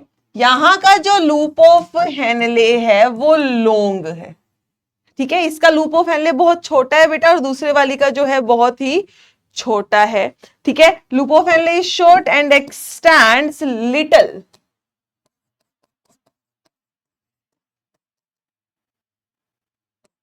लिटिल और नो इनटू द मेड्यूला। या तो हल्का सा ये बेटा एक्सटेंड करेगा या बिल्कुल ये एक्सटेंड नहीं करेगा मेड्यूला के अंदर, ठीक है। और यहां पर आप देख सकते हो कि लूप ऑफ हेनले बहुत लंबा है and x tends deep into the medulla and x tends deep into the medulla. बेटा दोनों नेफ्रॉन को ध्यान से देखो, ये जो ग्रीन वाली नेफ्रॉन है इसका लूप ऑफ हेनले बहुत ही छोटा है, जबकि जो ऑरेंज वाली नेफ्रॉन है इसका लूप ऑफ हेनले बहुत लंबा है। तो this is extending very much deep into the medulla, और ये बहुत ही छोटा सा एक्सटेंड कर रहा है मेड्यूला में। सो जिसका लूप ऑफ हेनले छोटा है बेटा वो क्या होती है, कॉर्टिकल नेफ्रॉन। जिसका लूप ऑफ हेनले लंबा होता है वो होती है जक्स्ट्रा मेडुलरी नेफ्रॉन। तो यहां पे आप लिख सकते हैं, यहां पर जो लूप ऑफ हेनले है वो लॉन्ग है, और यहां पर जो लूप ऑफ हेनले है वो शॉर्ट है, ठीक है, ठीक है। फिर एक पॉइंट और यहां पे लिख सकते हैं आप, जक्स्ट्रा मेडुलरी के अंदर helps in concentrating the urine. मतलब ये आपको हेल्प करती हैं किसमें, काउंटर करंट मैकेनिज्म। अब इसका मतलब क्या है मैम, ये तो अभी आप आगे हम समझेंगे बेटा काउंटर करंट मैकेनिज्म क्या है। या आप सिंपली समझ सकते हैं बेटा कि मान लीजिए कि आप पानी कम पी रहे हैं, ठीक है, या normally amount of water P रहे हैं, आपकी बॉडी क्या करती है, ऐसा नहीं है कि सारा पानी यूरिन के थ्रू बाहर निकाल दे, नहीं, हमारी बॉडी जो है पानी को कंजर्व करती है बेटा, बॉडी में रिटेन करके रखती है। तो उस रिटेन करने को हम क्या कहते हैं कि भाई यूरिन के थ्रू हम पानी को बहुत ज्यादा बाहर नहीं जाने देंगे, मतलब यूरिन जो बन रहा है उसमें से मैक्सिमम पानी हम एब्जॉर्ब कर लेंगे, यूरिन को क्या कर देंगे बेटा, हम कॉन्सेंट्रेट कर देंगे, ठीक है। सो ये जो कॉन्सेंट्रेशन ऑफ यूरिन है, मतलब उसमें से ज्यादा पानी को एब्जॉर्ब करने में कौन सी वाली जो नेफ्रॉन है वो हेल्प करती है, वो होती है आपकी बेटा ये वाली जक्स्ट्रा मेडुलरी नेफ्रॉन, जिनका लूप ऑफ हेनले काफी लंबा होता है। हाँ जी, क्या हमें ये बात यहां तक अच्छे से क्लियर है। तो दो टाइप की नेफ्रॉन है, कॉर्टिकल और जक्स्ट्रा मेडुलरी, जिसमें जक्स्ट्रा मेडुलरी कम होती है बेटा, लेकिन कॉर्टिकल जो है वो ज्यादा रहती हैं। हाँ जी, क्या ये बात क्लियर बेटा यहां तक सभी को? आई थिंक बेटा यहां तक सभी को क्लियर होगा। चलिए, तो एक बार हम डायग्राम देख लेते हैं। ये हमारी बुक में एक डायग्राम दिया हुआ है जो मैंने ऑलरेडी आपको बता दिया भाई, ये दो किडनी है, दोनों किडनी के ऊपर एड्रिनल ग्लैंड आपको यहां दिख रहा है, ठीक है। उसके अलावा बेटा यहाँ पे आप देख सकते हो रीनल आर्टरी जो कहां से निकल रही है, अयोर्टा से, डोर्सल अयोर्टा से, और ये है रीनल वेन, ये रही कहां गई रीनल वेन। और रीनल वेन ऑफ कोर्स किसकी ब्रांच होती है बेटा, इंफीरियर वेना कावा की, ये है इंफीरियर वेना कावा। यहां पर हो गया आपका रीनल पेल्विस, यहां होगा बेटा रीनल पेल्विस, यहां से रीनल पेल्विस से निकलते हैं कैलिसिस जो इस पिक्चर में नहीं दिखाया है। यहां है मेड्यूला, ठीक है। उसके बाद ये सब कुछ हो गया, यूरिनरी ब्लैडर है, यूरिथ्रा है। यहां देखो, हाँ एक मिनट, यहां देखो बेटा, ये फिर से आप एक डायग्राम देख सकते हो। यहाँ पे मेडुलरी पिरामिड आपको दिखाए हुए हैं, ये कैलिक्स दिखाया हुआ है, रीनल आर्टरी, रीनल वेन, यहाँ पे रीनल पेल्विस है, यहां से यूरेटर निकल रहा है बेटा। दो मेडुलरी पिरामिड के बीच में रीनल कॉलम है, आपको पता है that is the column of Bertini. बाहर क्या है, रीनल कैप्सूल, जो टफ फाइब्रस कैप्सूल है उसकी बात ये कर रहे हैं, ठीक है। फिर उसके बाद बेटा अगर ये आप देखोगे, ये रियल किडनी की एक पिक्चर है, आप देख सकते हो। यहां आपको बेटा बाहर जो हल्का सा लाइट कलर का दिख रहा है वो कॉर्टेक्स है। उसके अलावा यहाँ पे फिर ये जो डार्क कलर के, अगर आपको थोड़ा सा ध्यान दोगे आप, इस तरीके का ये स्ट्रक्चर दिख रहा है, थोड़ा सा ध्यान देने की जरूरत है। इस तरीके के स्ट्रक्चर दिख रहे हैं बेटा, ये क्या है, रीनल पिरामिड है या मेडुलरी पिरामिड आप कह सकते हो। ये पार्ट हो गया रीनल पेल्विस। पेल्विस से बेटा यहां की तरफ इस तरह ऐसे ऐसे निकलते हैं कैलिक्स, जो ऑफ कोर्स यहाँ पे पूरी तो नहीं दिख रहे, ऊपर कवरिंग आ रही है। ये है बेटा ureter, this is the ureter. ये क्या है, यूरेटर है, ये रियल पिक्चर है, आप देख सकते हैं, ठीक है। फिर ये एक और पिक्चर बेटा हमारी बुक में दी हुई है, सब मैंने आपको ऑलरेडी करवा दिया है, आप देख सकते हैं। एफरेंट आर्टेरियोल है, ईफरेंट आर्टेरियोल है। ईफरेंट आर्टेरियोल से पीसीटी के अराउंड कुछ ब्रांच निकली है जिसे हम कह देंगे पेरिट्यूबुलर कैपिलरी। फिर ये लूप ऑफ हेनले, येलो वाला लूप ऑफ हेनले के अराउंड बेटा एक कैपिलरी का नेटवर्क बन गया है, इसे हम कह देते हैं वासा रेक्टा। क्लियर है ये बात सभी को, चलिए। फिर यहां पर इन्होंने दिखाया है कि ये जो आपका बोमेन कैप्सूल है, बीच में ये बेटा कैपिलरी का जो पूरा एक टफ्ट ऑफ कैपिलरी है, दैट इज ग्लोमेरुलस, दोनों को एक साथ में कह दिया जाता है माल्फिगियन बॉडी, आप कह सकते हैं इसको रीनल कॉर्पस्कल। क्लियर, चलिए नेक्स्ट यहां पर आप लिखेंगे बेटा, नेक्स्ट हम लिखते हैं urine formation.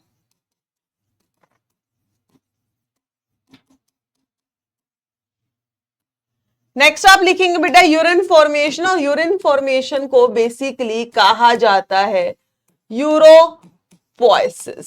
Urine formation is called as urine uropoiesis. देखो अभी तक हमने ये कर लिया कि भाई किडनी के अंदर है क्या, यूरिन कहां बनता है, नेफ्रॉन में बनता है, ठीक है, सब कुछ ठीक है मैम, लेकिन यूरिन कैसे बनता है, दैट इज यूरिन फॉर्मेशन, जिसे हम कहते हैं यूरोपोइसिस। यूरिन फॉर्मेशन के अंदर हम 3 प्रोसेस इन्वॉल्व करते हैं, it involves 3 processes. Urine formation में बेटा 3 प्रोसेसेस इन्वॉल्व होती हैं। एक होती है glomerular filtration, then tubular reabsorption, and third one is the tubular secretion। ठीक है, सबसे पहले हम बात करेंगे ग्लोमेरुलर फिल्टरेशन की। First step that is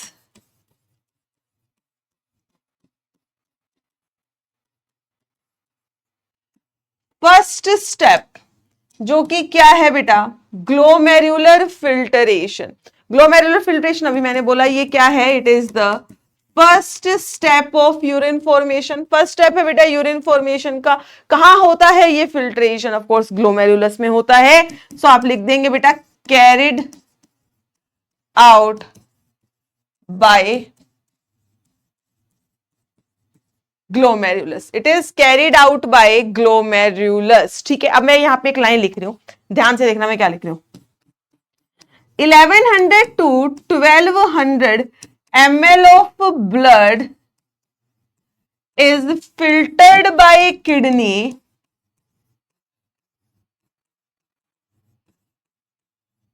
in 1 minute, is filtered by kidney in 1 minute। देखो बेटा, आपकी किडनी के अंदर ब्लड जाता है, कौन लेके जा रहा है भाई, रीनल आर्टरी जो है ब्लड लेके जा रही है, और ये ब्लड जो है किडनी में फिल्टर होता है। अब 1 मिनट में किडनी कितना ब्लड फिल्टर करती है बेटा, 1100 से 1200 ml। ठीक है मैम, ओके। अब आप मुझे ये बताइए कि जो हमारा दिल है, जो हमारा हार्ट है, वो 1 मिनट में कितना ब्लड पंप करता है, या यूं कहिए कि 1 मिनट में कितना ब्लड वेंट्रिकल से पंप होता है। याद आ रहा है सभी को? 1 मिनट का मतलब क्या? कार्डियक आउटपुट की बात कर रहे हैं, जो कि कितना होता है बेटा? अराउंड 5000 ml होता है, 5000 ml होता है। सो हम करीबी करीबी कह सकते हैं कि जो किडनी है 1/5 ऑफ द कार्डियक आउटपुट जो है वो फिल्टर कर देती है। हमारे हार्ट ने 1 मिनट में कितना ब्लड पंप किया बेटा? 5000 लीटर। और उसी टाइम पे किडनी जो है कितना ब्लड फिल्टर कर देती है? 1100 से 1200 ml। सो क्या हम कह सकते हैं कि kidney 1/5 of the blood filter कर रही है as compare to the cardiac output? कह सकते हैं। सो आप इसको क्या लिख सकते हैं?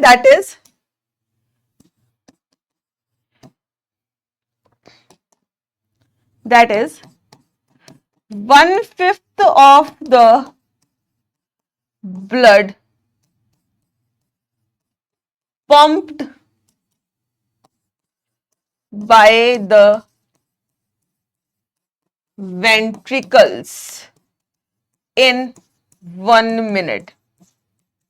That is 1/5 of the blood pumped by the ventricles in 1 minute. इतना ब्लड जो है हमारी किडनी फिल्टर कर देती है।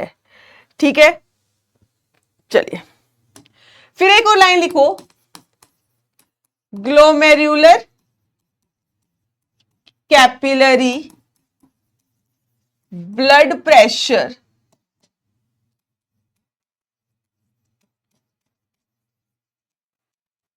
causes filtration and the net filtration pressure is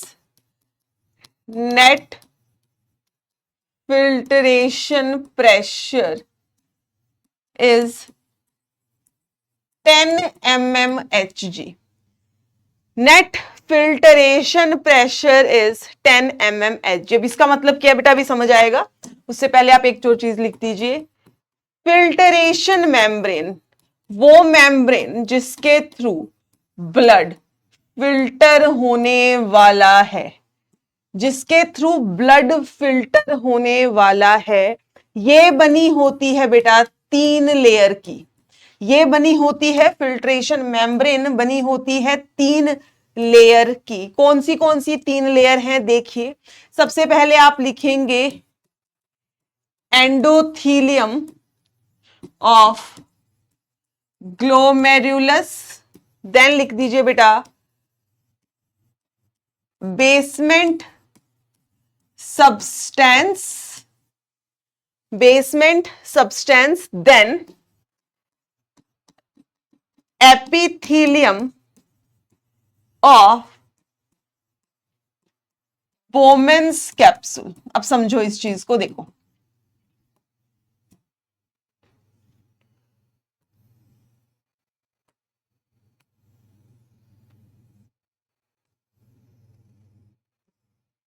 ठीक है बेटा। ये क्या है? बोमेन कैप्सूल है। ये बोमेन कैप्सूल का ल्यूमन होगा। अंदर क्या है? अभी खाली जगह है, ल्यूमन है मान लीजिए। ठीक है, यहां पर आता है बेटा एफरेंट आर्टीरियोल, और वो एफरेंट आर्टीरियोल बना देता है बहुत सारी इस तरीके से कैपिलरी, और फिर ये ब्लड वापस जाता है। ऐसे ही होता है। चलिए, अब अगर आपको रेस्पिरेटरी मेम्ब्रेन याद हो, एक मैं लिख देती हूं, ये है इसकी parietal wall, this is the visceral wall. ठीक है, अगर आपको बेटा याद होगा रेस्पिरेटरी मेम्ब्रेन या डिफ्यूजन मेम्ब्रेन हमने किया था, वहां पर भी 3 लेयर थी ब्लड की। ब्लड की जो कैपिलरी होती है, ब्लड कैपिलरी पे कौन सी एपिथेलियम होती है? याद है ना? ब्लड कैपिलरी का स्ट्रक्चर भी आपको पता है बेटा, सिंगल लेयर से बनी होती है, that is flat simple squamous epithelium है। तो ये एंडोथीलियम, ये जो ब्लड कैपिलरी है, ग्लोमेरुलस क्या है बेटा? कैपिलरी तो है। सो यहां पर जो इसकी वॉल होगी वो किससे बनी होगी? एंडोथीलियम से बनी होगी, सिंपल स्क्वेमस एपिथेलियम। ठीक है मैम। सो इसकी क्या होगी भाई? बेसमेंट मेम्ब्रेन होगी कि नहीं? इसकी बेसमेंट मेम्ब्रेन होगी। ठीक है मैम। नीचे ये क्या है? बोमेन कैप्सूल है, ये इसकी विसरल वॉल है। ये जो विसरल वॉल है बेटा, इसकी भी तो बेसमेंट मेम्ब्रेन होगी कि नहीं? होगी। तो इन दोनों को एक साथ में हम क्या कह देंगे, बेसमेंट सब्सटेंस कह देंगे मैम। और ये जो विसल मेम्ब्रेन है, इसकी भी जो ये एपिथेलियम है बेटा, सिंपल स्क्वेमस एपिथेलियम ही है, बस यहाँ के जो सेल्स होते हैं वो एक स्पेशलाइज्ड सेल्स हैं जिनको हम पोडोसाइट्स कह देते हैं, जिनको हम बेटा पोडोसाइट्स कह देते हैं। ये पोडोसाइट्स भी बेसिकली क्या है, सिंपल स्क्वेमस सेल्स ही हैं, ये भी सिंपल स्क्वेमस सेल्स ही हैं। तो अब आप समझिए यहां इस कैपिलरी में जो ब्लड है उसको क्या क्या चीजें पार करनी है। एक तो कैपिलरी की लेयर पार करनी है, मतलब endothelium of glomerulus, endothelium of capillary. फिर बीच में जो बेसमेंट सब्सटेंस है उसको पार करना है। फिर ये जो बोमेन कैप्सूल की ये वाली वॉल है जो पोडोसाइट से बनी हुई है, इसको पार करना है। ठीक है, सो इसको पार करके भाई फिल्टरेट जो है आ जाता है यहां पर आ जाता है बेटा फिल्टरेट। अब वो पर ब्लड फिल्टर हो रहा है भाई, ब्लड फिल्टर का मतलब क्या होता है, प्लाज्मा फिल्टर होता है बेटा। Red blood cell, WBC, platelet, ये फिल्टर नहीं होते, बड़े बड़े प्रोटीन फिल्टर नहीं होते। प्लाज्मा में मेनली क्या है, पानी है, बहुत सारे आयंस हैं, ये सब बहुत सारे न्यूट्रिएंट्स हैं, ये सब फिल्टर होते हैं और सारे निकल कर आ जाते हैं यहां पर। ठीक है, चलो ये बात समझ आ गई सबको, ओके। अब बात ये है, मैंने आपको बताया था कि ये जो एफरेंट आर्टीरियोल है इसका डायमीटर ज्यादा है as compare to the efferent. ऐसा क्यों है मैम, ऐसा क्यों है? आप एक चीज समझना बेटा, आपके पास एक बड़ी पाइप से पानी आ रहा है, ठीक है, वो पानी यहां पर आया, अब आगे जाने वापस यहां से पानी निकलने की जो पाइप है वो पतली है, तो जितना पानी आया एकदम से तो नहीं निकल जाएगा, वो पानी कुछ टाइम यहां पे रुकेगा, कैपिलरी में रुकेगा। वो रुकवाना ही है हमें ताकि यहां पर एक ब्लड का प्रेशर क्रिएट हो, ठीक है, जिससे क्या हो जाए बेटा, फिल्ट्रेशन हो जाए। और ये जो नेट फिल्ट्रेशन प्रेशर बन रहा है वो होता है 10 mmHg। मैम नेट फिल्ट्रेशन का मतलब, प्रेशर का मतलब क्या है? अब नेट फिल्ट्रेशन का प्रेशर बेटा आप समझ सकते हैं कि जो आपका यहां पर ब्लड आता है ग्लोमेरुलस में, उसका प्रेशर रहता है अराउंड 60 mm। जस्ट थोड़ा सा समझ लो, इस पे ऐसे क्वेश्चन नहीं आएगा, 60 mm। ठीक है, ठीक है, ये जो आपका ग्लोमेरुलस है इसमें मतलब ये प्रोसेस तो लगातार चल रही है ना, कॉन्टिन्यूअस। इसमें फिल्ट्रेट है बेटा, ऑलरेडी फिल्ट्रेट प्रेजेंट है। ये फिल्ट्रेट कहता है इस वाले ब्लड को कि तुम फिल्टर मत करो, मैं तो हूं यहां पर। तो ये भी प्रेशर लगाता है, कितना, 18। समझो यहां पर ऊपर से ब्लड आया कितना प्रेशर लेके, 60 लेके। नीचे फिल्ट्रेट का प्रेशर होता है बेटा 18, कितना है, 18। और साथ में जो ब्लड के अंदर कुछ प्रोटीन्स होती हैं, ये भी ब्लड को या यहाँ के प्लाज्मा को फिल्टर नहीं होने देती बेटा, और वो प्रेशर जो रहता है वो रहता है 32। ठीक है, अब अगर आप इसको माइनस करोगे, 60 माइनस कितना हो गया, ये 40 50 हो गया, कितना आता है, 10 mmHg आता है। इसी को मैंने कहा है नेट फिल्टरेशन प्रेशर। समझ आई बात? इतना समझने की आपको जरूरत नहीं है, बस आप समझ लो कि जो नेट, जिस प्रेशर से ब्लड फिल्टर होता है उसकी वैल्यू होती है भाई 10 mmHg। Net filtration pressure is 10 mmHg।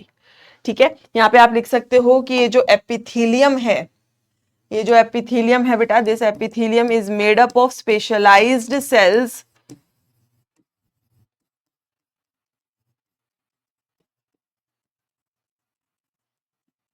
called as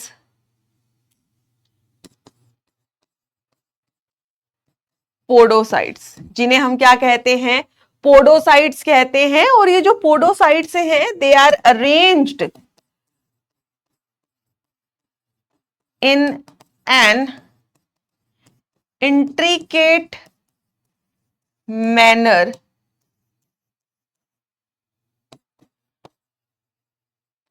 to form. ये जो पोडोसाइट्स होते हैं बेटा, ये इंट्रिकेट मैनर में प्रेजेंट होते हैं टू फॉर्म कह दो फिल्टरेशन स्लिट और स्लिट पोर्स। मैम इंट्रिकेट का मतलब क्या होता है? देखो बेटा, इंट्रिकेट का मतलब होता है कॉम्प्लेक्स, ये पोडोसाइट्स जो है कुछ इस कॉम्प्लेक्स तरीके से अरेंज्ड हैं कि इनके बीच में इनका अरेंजमेंट ऐसा है बेटा कि सेल के बीच में थोड़ा थोड़ा थोड़ा थोड़ा स्पेस रह गया है, जिसे फिल्टरेशन स्लिट या स्लिट पोर कहा जाता है, ताकि इजीली यहां से जो फिल्ट्रेट है वो नीचे की तरफ आ जाए, फिल्टर होकर नीचे आ जाए। सो आप कुछ ऐसा कह सकते हैं कि ये तो थी आपकी ब्लड कैपिलरी के सेल्स, जो ऑफ कोर्स किससे बने हैं बेटा, simple squamous epithelium, that is endothelium. ठीक है, यहां पर कुछ इस तरीके से ये प्रेजेंट हैं आपके podocytes, these are the podocytes, और बीच में ये जो स्पेस है बेटा, थोड़ा मैंने बड़ा करके दिखाया है आपको, this is the basement substance, this is the basement substance. तो आप लिख सकते हैं ये क्या है, this is endothelium of capillary, ये है basement substance, these are the podocytes, और ये हमने पूरी बना दी है बेटा फिल्टरेशन मेम्ब्रेन। ठीक है, और यहां पर आप देखोगे पोडोसाइट के बीच में ये कुछ होल्स प्रेजेंट है, जिन्हें कहा जाता है फिल्टरेशन स्लिट, या आप इन्हें कहते हैं स्लिट पोर्स, या आप इन्हें कहते हैं बेटा स्लिट पोर। सो ये फिल्ट्रेशन मेम्ब्रेन है, ध्यान रखेंगे, endothelium of the glomerulus basement substance and podocytes. Podocytes भी क्या है बेटा, सिंपल स्क्वेमस सेल्स ही तो हैं ऑफ द ग्लोमेरुलस। ठीक है, सो आप लिख दीजिए blood is filtered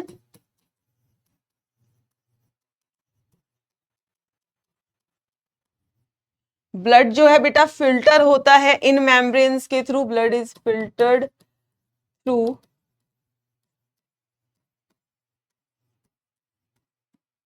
these membranes, blood is filtered through these membrane। और ब्लड जब फिल्टर होता है, और ब्लड फिल्ट्रेशन का मतलब क्या है बेटा, all the constituents of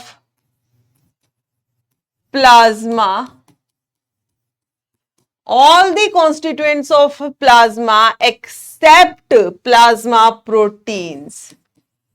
याद है प्लाज्मा में कौन सी प्रोटीन थी बेटा, एल्ब्यूमिन थी। ठीक है, ये सब जो प्लाज्मा के अंदर जो प्रोटीन्स थी बेटा वो फिल्टर नहीं होती हैं। All the constituents of plasma except plasma protein are filtered out into the lumen of Bowman's capsule. बेटा जो प्लाज्मा है, ब्लड का जो प्लाज्मा है वो फिल्टर होके इन मेम्ब्रेन को क्रॉस करके कहां चला जाता है, बोमेन कैप्सूल के ल्यूमन में चला जाता है। अब उसको हम फिल्टरेट कहेंगे। अब जब ब्लड फिल्टर हो रहा है, ऐसा नहीं कि पूरा का पूरा प्लाज्मा फिल्टर हो गया, नहीं, उसमें से पानी जाएगा, न्यूट्रिएंट्स जाएंगे, ठीक है, उसमें से आयंस जाएंगे बेटा, लेकिन जो वहां पे प्लाज्मा में जो प्रोटीन्स हैं वो फिल्टर होकर नहीं जाती हैं, ये याद रखेंगे। और इस टाइप के फिल्टरेशन को कहा जाता है बेटा ultra filtration.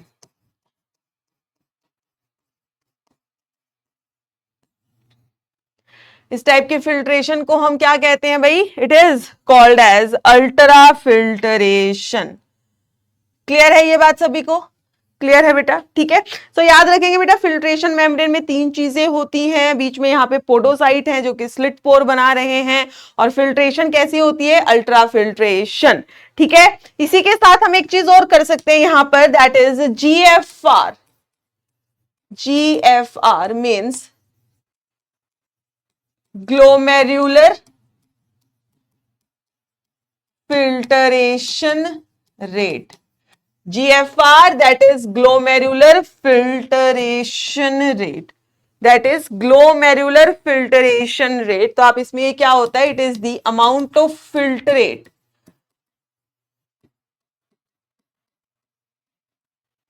formed by a kidney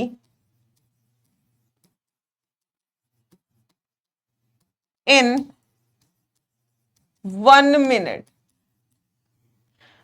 amount of filtrate form by kidney in 1 minute. और ये जो GFR है इसकी वैल्यू रहती है बेटा, it is 125 ml per minute. That is 180 liter per day. That is 180 litre per day. Total filtrate जो है बेटा वो कितना बनता है, 180 लीटर पर डे. एक दिन में आपकी किडनी कितना फिल्ट्रेट बना रही है, 180 लीटर पर डे. समझिए. अब आप कहोगे मैम वो तो 1100 से 1200 ml था. देखो बेटा, आपकी किडनी के पास एक मिनट में 1100 से 1200 ml ब्लड आता है फिल्टर होने के लिए. ठीक है. अब उसमें से जो ब्लड आया 1100 से 1200 ml एक मिनट में फिल्टर होने के लिए, वो ब्लड फिल्टर होता है बेटा, और उसमें से फिल्ट्रेट आता है यहां पर. और वो फिल्ट्रेट कितना होता है, 125 ml पर मिनट. ठीक है. सो हमारी किडनी एक मिनट में कितना फिल्ट्रेट बना रही है, 125 ml. तो इसी तरीके से बेटा एक दिन में 24 घंटे में कितना बना देगी भाई, 180 लीटर. 180 litre filtrate. और ये फिल्ट्रेट ही है जो आगे पूरा रीनल ट्यूब्यूल में जाएगा और इसको हम यूरिन के थ्रू पास करेंगे. तो क्या तुम एक दिन में 180 लीटर यूरिन पास कर सकते हो? नहीं. इतना तो हमारे पास पानी नहीं है, ना ही हम पी सकते हैं, ना ही हम इसको बॉडी से बाहर निकाल सकते हैं. तो बेटा बात यह है कि 180 लीटर फिल्ट्रेट बन तो गया, लेकिन इतना हम बाहर नहीं निकालते. हम यूरिन के थ्रू सिर्फ 1 लीटर. पूरे दिन में कितना यूरिन पास करते हैं बेटा, 1 to 1.5 लीटर यूरिन पास करते हैं. इसका मतलब जितना ये फिल्ट्रेट बना है इसमें से 1 से 1.5 लीटर ही बाहर जाएगा, और सारा का सारा हमारी किडनी जो है उसको रीअब्सॉर्ब करके बॉडी को, ब्लड को वापस देगी. समझ गए. ठीक है. सो आप यहां पे लिख सकते हैं, but only 1.5 liter of urine is passed out in a day.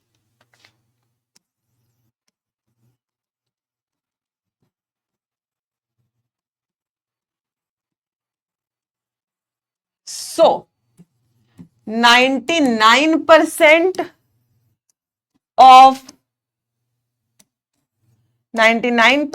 of the filtrate formed is reabsorb. बेटा तो जो फिल्ट्रेट बनता है उसको हमें फिर से हमारी बॉडी, हमारी रीनल ट्यूब्यूल क्या करती हैं, रीएब्सॉर्ब कर लेती हैं. So 99% of the filtrate is reabsorbed by renal tubule. ठीक है. सो अगर आपसे कोई पूछे जीएफआर क्या होते हैं, जीएफआर का मतलब है कि एक मिनट में कितना फिल्ट्रेट बना, amount of filtrate form by the kidney in 1 minute, जिसकी वैल्यू रहती है 125 ml. और इस हिसाब से एक दिन में हो गया 180 लीटर. बट इतना यूरिन तो हम पास नहीं करते. हम पास कितना करते हैं, अराउंड 1 to 1.5 ml. सो इसका मतलब ये जो फिल्ट्रेट बना है इसमें से 99% हमें हमारी रीनल ट्यूब्यूल को फिर से रीएब्सॉर्ब करके ब्लड को वापिस करना पड़ता है. क्लियर है ये बात? ठीक है. अब ये जो जीएफआर है बेटा जो कि 125 ml पर मिनट है, ये बनना बहुत जरूरी है. ठीक है. ये अगर इतना जीएफआर आपका बन रहा है तो आपकी किडनी बढ़िया काम करी. अगर जीएफआर इससे कम हो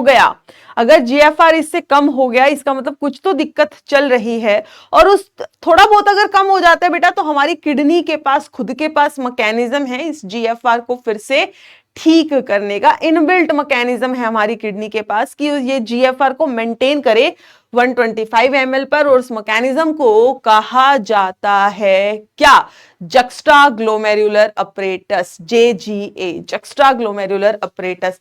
यहां तक लिख लिया है सभी ने? ठीक है. चलो लास्ट पॉइंट लिखते हैं बेटा. लास्ट पार्ट है ये बिल्कुल. सो आप लिखेंगे, our kidney has inbuilt mechanism to maintain GFR. और ये जो इनबिल्ट मैकेनिज्म हमारी किडनी के पास है टू मेंटेन GFR, उसे हम कहते हैं बेटा JGA, that is juxta glomerular apparatus, JGA, that is juxtaglomerular apparatus। अब ये JGA क्या होता है, मैंने अभी बताया बेटा, ये एक सेंसिटिव रीजन है formed by modification of cells of afferent arteriole and DCT at the point of their contact, at the point of their contact। ठीक है, JGA क्या है बेटा, सेंसिटिव रीजन है which is form by modification of cells of DCT and afferent arteriole at the point of their contact, at the point of their contact. अब देखिए क्या मतलब है इस बात का। देखो मैंने अभी आपको क्या बताया था, मैंने जो आपको एक नेफ्रॉन का स्ट्रक्चर बताया बेटा, वो नेफ्रॉन यूं समझ लीजिए आपने हमने किडनी से बाहर निकाले, उसको बिल्कुल प्रॉपर्ली एक्सटेंड करके रख दिया। साथ में मैंने आपको बताया भाई, जैसे मैंने बताया है, दिखाया है, स्ट्रक्चर तो वही है, लेकिन वो ऐसे प्रेजेंट नहीं होती है, ऐसे ऐसे ऐसे करके प्रेजेंट नहीं होती बेटा। एक किडनी में 1 मिलियन नेफ्रॉन है, तो आप समझिए वो तो ऐसे घुचुड़ पुचुड़ गुच्छा सा बना हुआ रहता है। ठीक है, और जब वो गुच्छा बनता है तो आप समझिए कि जरूर ऐसा होगा कि एफरेंट आर्टेरियोल के पास पक्का से कोई ना कोई तो DCT का कॉन्टैक्ट आ ही रहा होगा। ठीक है, सो आप समझो बेटा कि लेट्स से कि ये है आपका वोमेन कैप्सूल। ठीक, ये थी बेटा एफरेंट आर्टेरियोल, ये एफरेंट आर्टेरियोल ने अंदर जाके इस तरीके से कैपिलरी बनाई, ये इफरेंट हो गई। ठीक है, मैं यहां पे एक सेक्शन ले रही हूं और मैं कह देती हूं कि ये है हमारी DCT का, मैंने एक सेक्शन ले लिया बेटा इस तरीके से, ये है DCT। तो आप देख सकते हैं बेटा ये एफरेंट आर्टेरियोल और DCT कहीं ना कहीं तो एक दूसरे के कांटेक्ट में आ रही है। ये DCT के नॉर्मल सेल्स हैं, आपको पता है हमारी जो नेफ्रॉन्स होती हैं भाई उनमें क्यूबॉइडल सेल्स होते हैं। ठीक है, और यहां पर ये DCT के वो सेल्स जो आ गए हैं एफरेंट आर्टेरियोल के कांटेक्ट में, वो चेंज हो गए, उनमें मॉडिफिकेशन हो गई। देख रहे हो मैंने डिफरेंट कलर से बना दिए, मॉडिफिकेशन हो गई है। इन मॉडिफाइड सेल्स को कहा जाता है मैक्यूला डेंसा। क्या कहा जाएगा बेटा, macula densa. Similarly afferent arteriole के ये सेल्स जो DCT के कांटेक्ट में आ रहे हैं वो भी मॉडिफाई हो गए हैं, और अब इन सेल्स को कहा जाता है बेटा जक्स्टा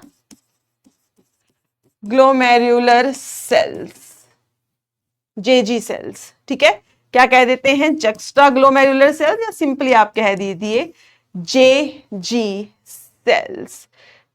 ठीक है, अब ये जो जक्स्टा ग्लोमेरुलर सेल्स हैं इनके अंदर प्रेजेंट होते हैं कुछ ग्रेन्यूल्स, कंटेन्स ग्रेन्यूल्स, और इन ग्रेन्यूल्स के अंदर भरा होता है बेटा एक चीज जिसे कहा जाता है रेनिन। जिसे क्या कहा जाता है बेटा, रेनिन।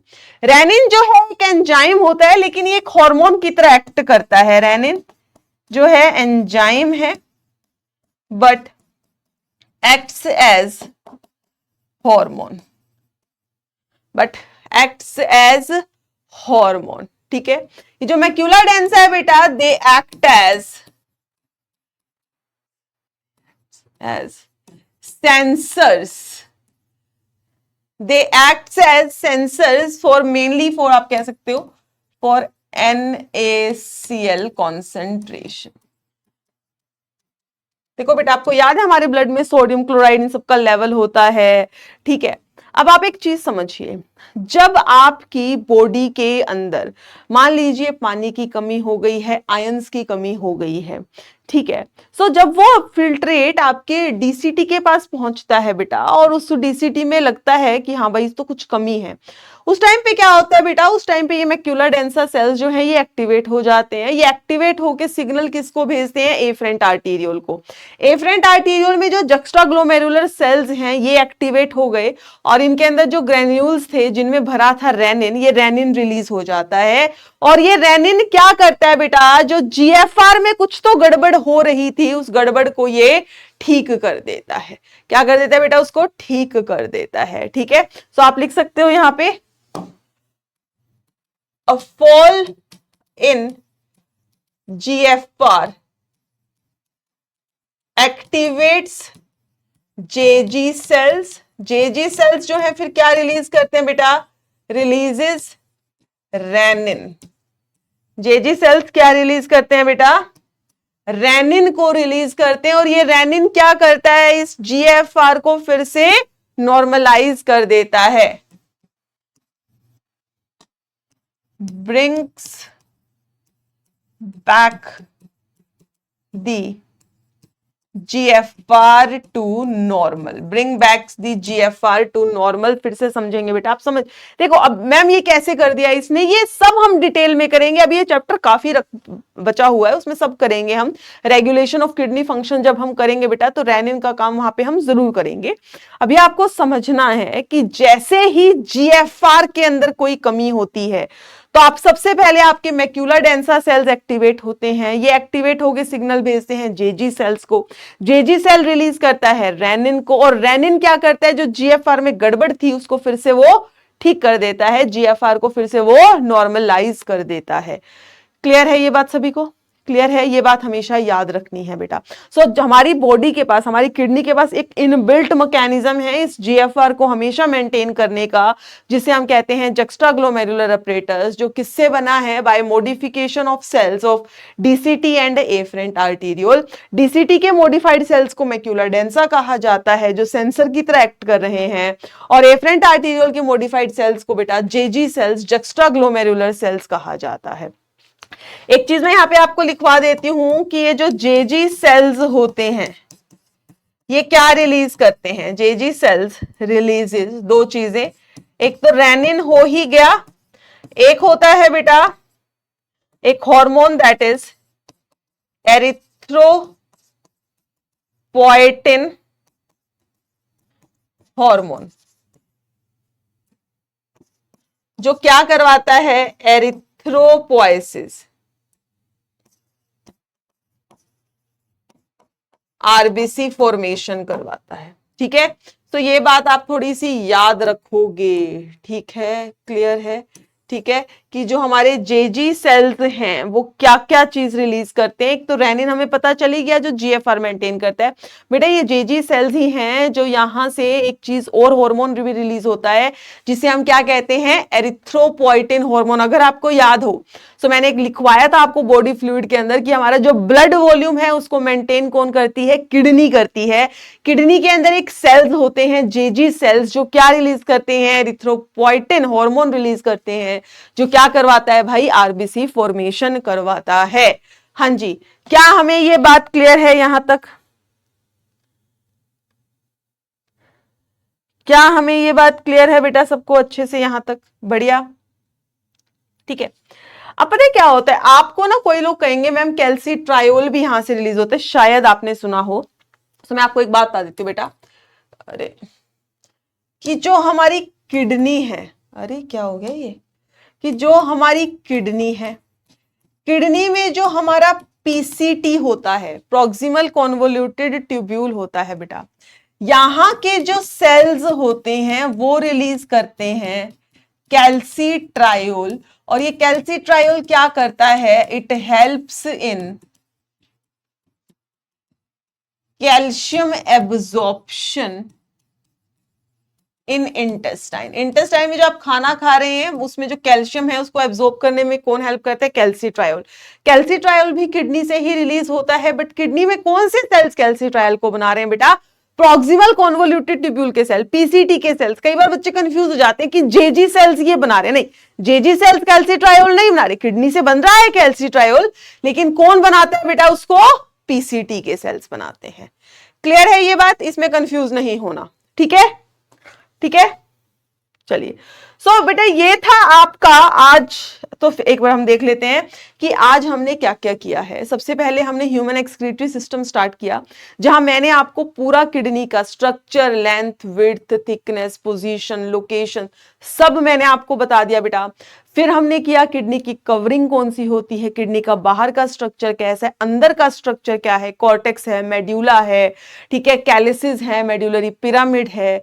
फिर हमने नेफ्रॉन किया बेटा, जो ग्लोमेरुलस और रीनल ट्यूब्यूल से मिलकर बनी है। फिर टाइप ऑफ नेफ्रॉन की हमने, cortical and juxta medullary nephron, peritubular capillary क्या है, वासा रेक्टा क्या है, ये सब मैंने बताया आपको।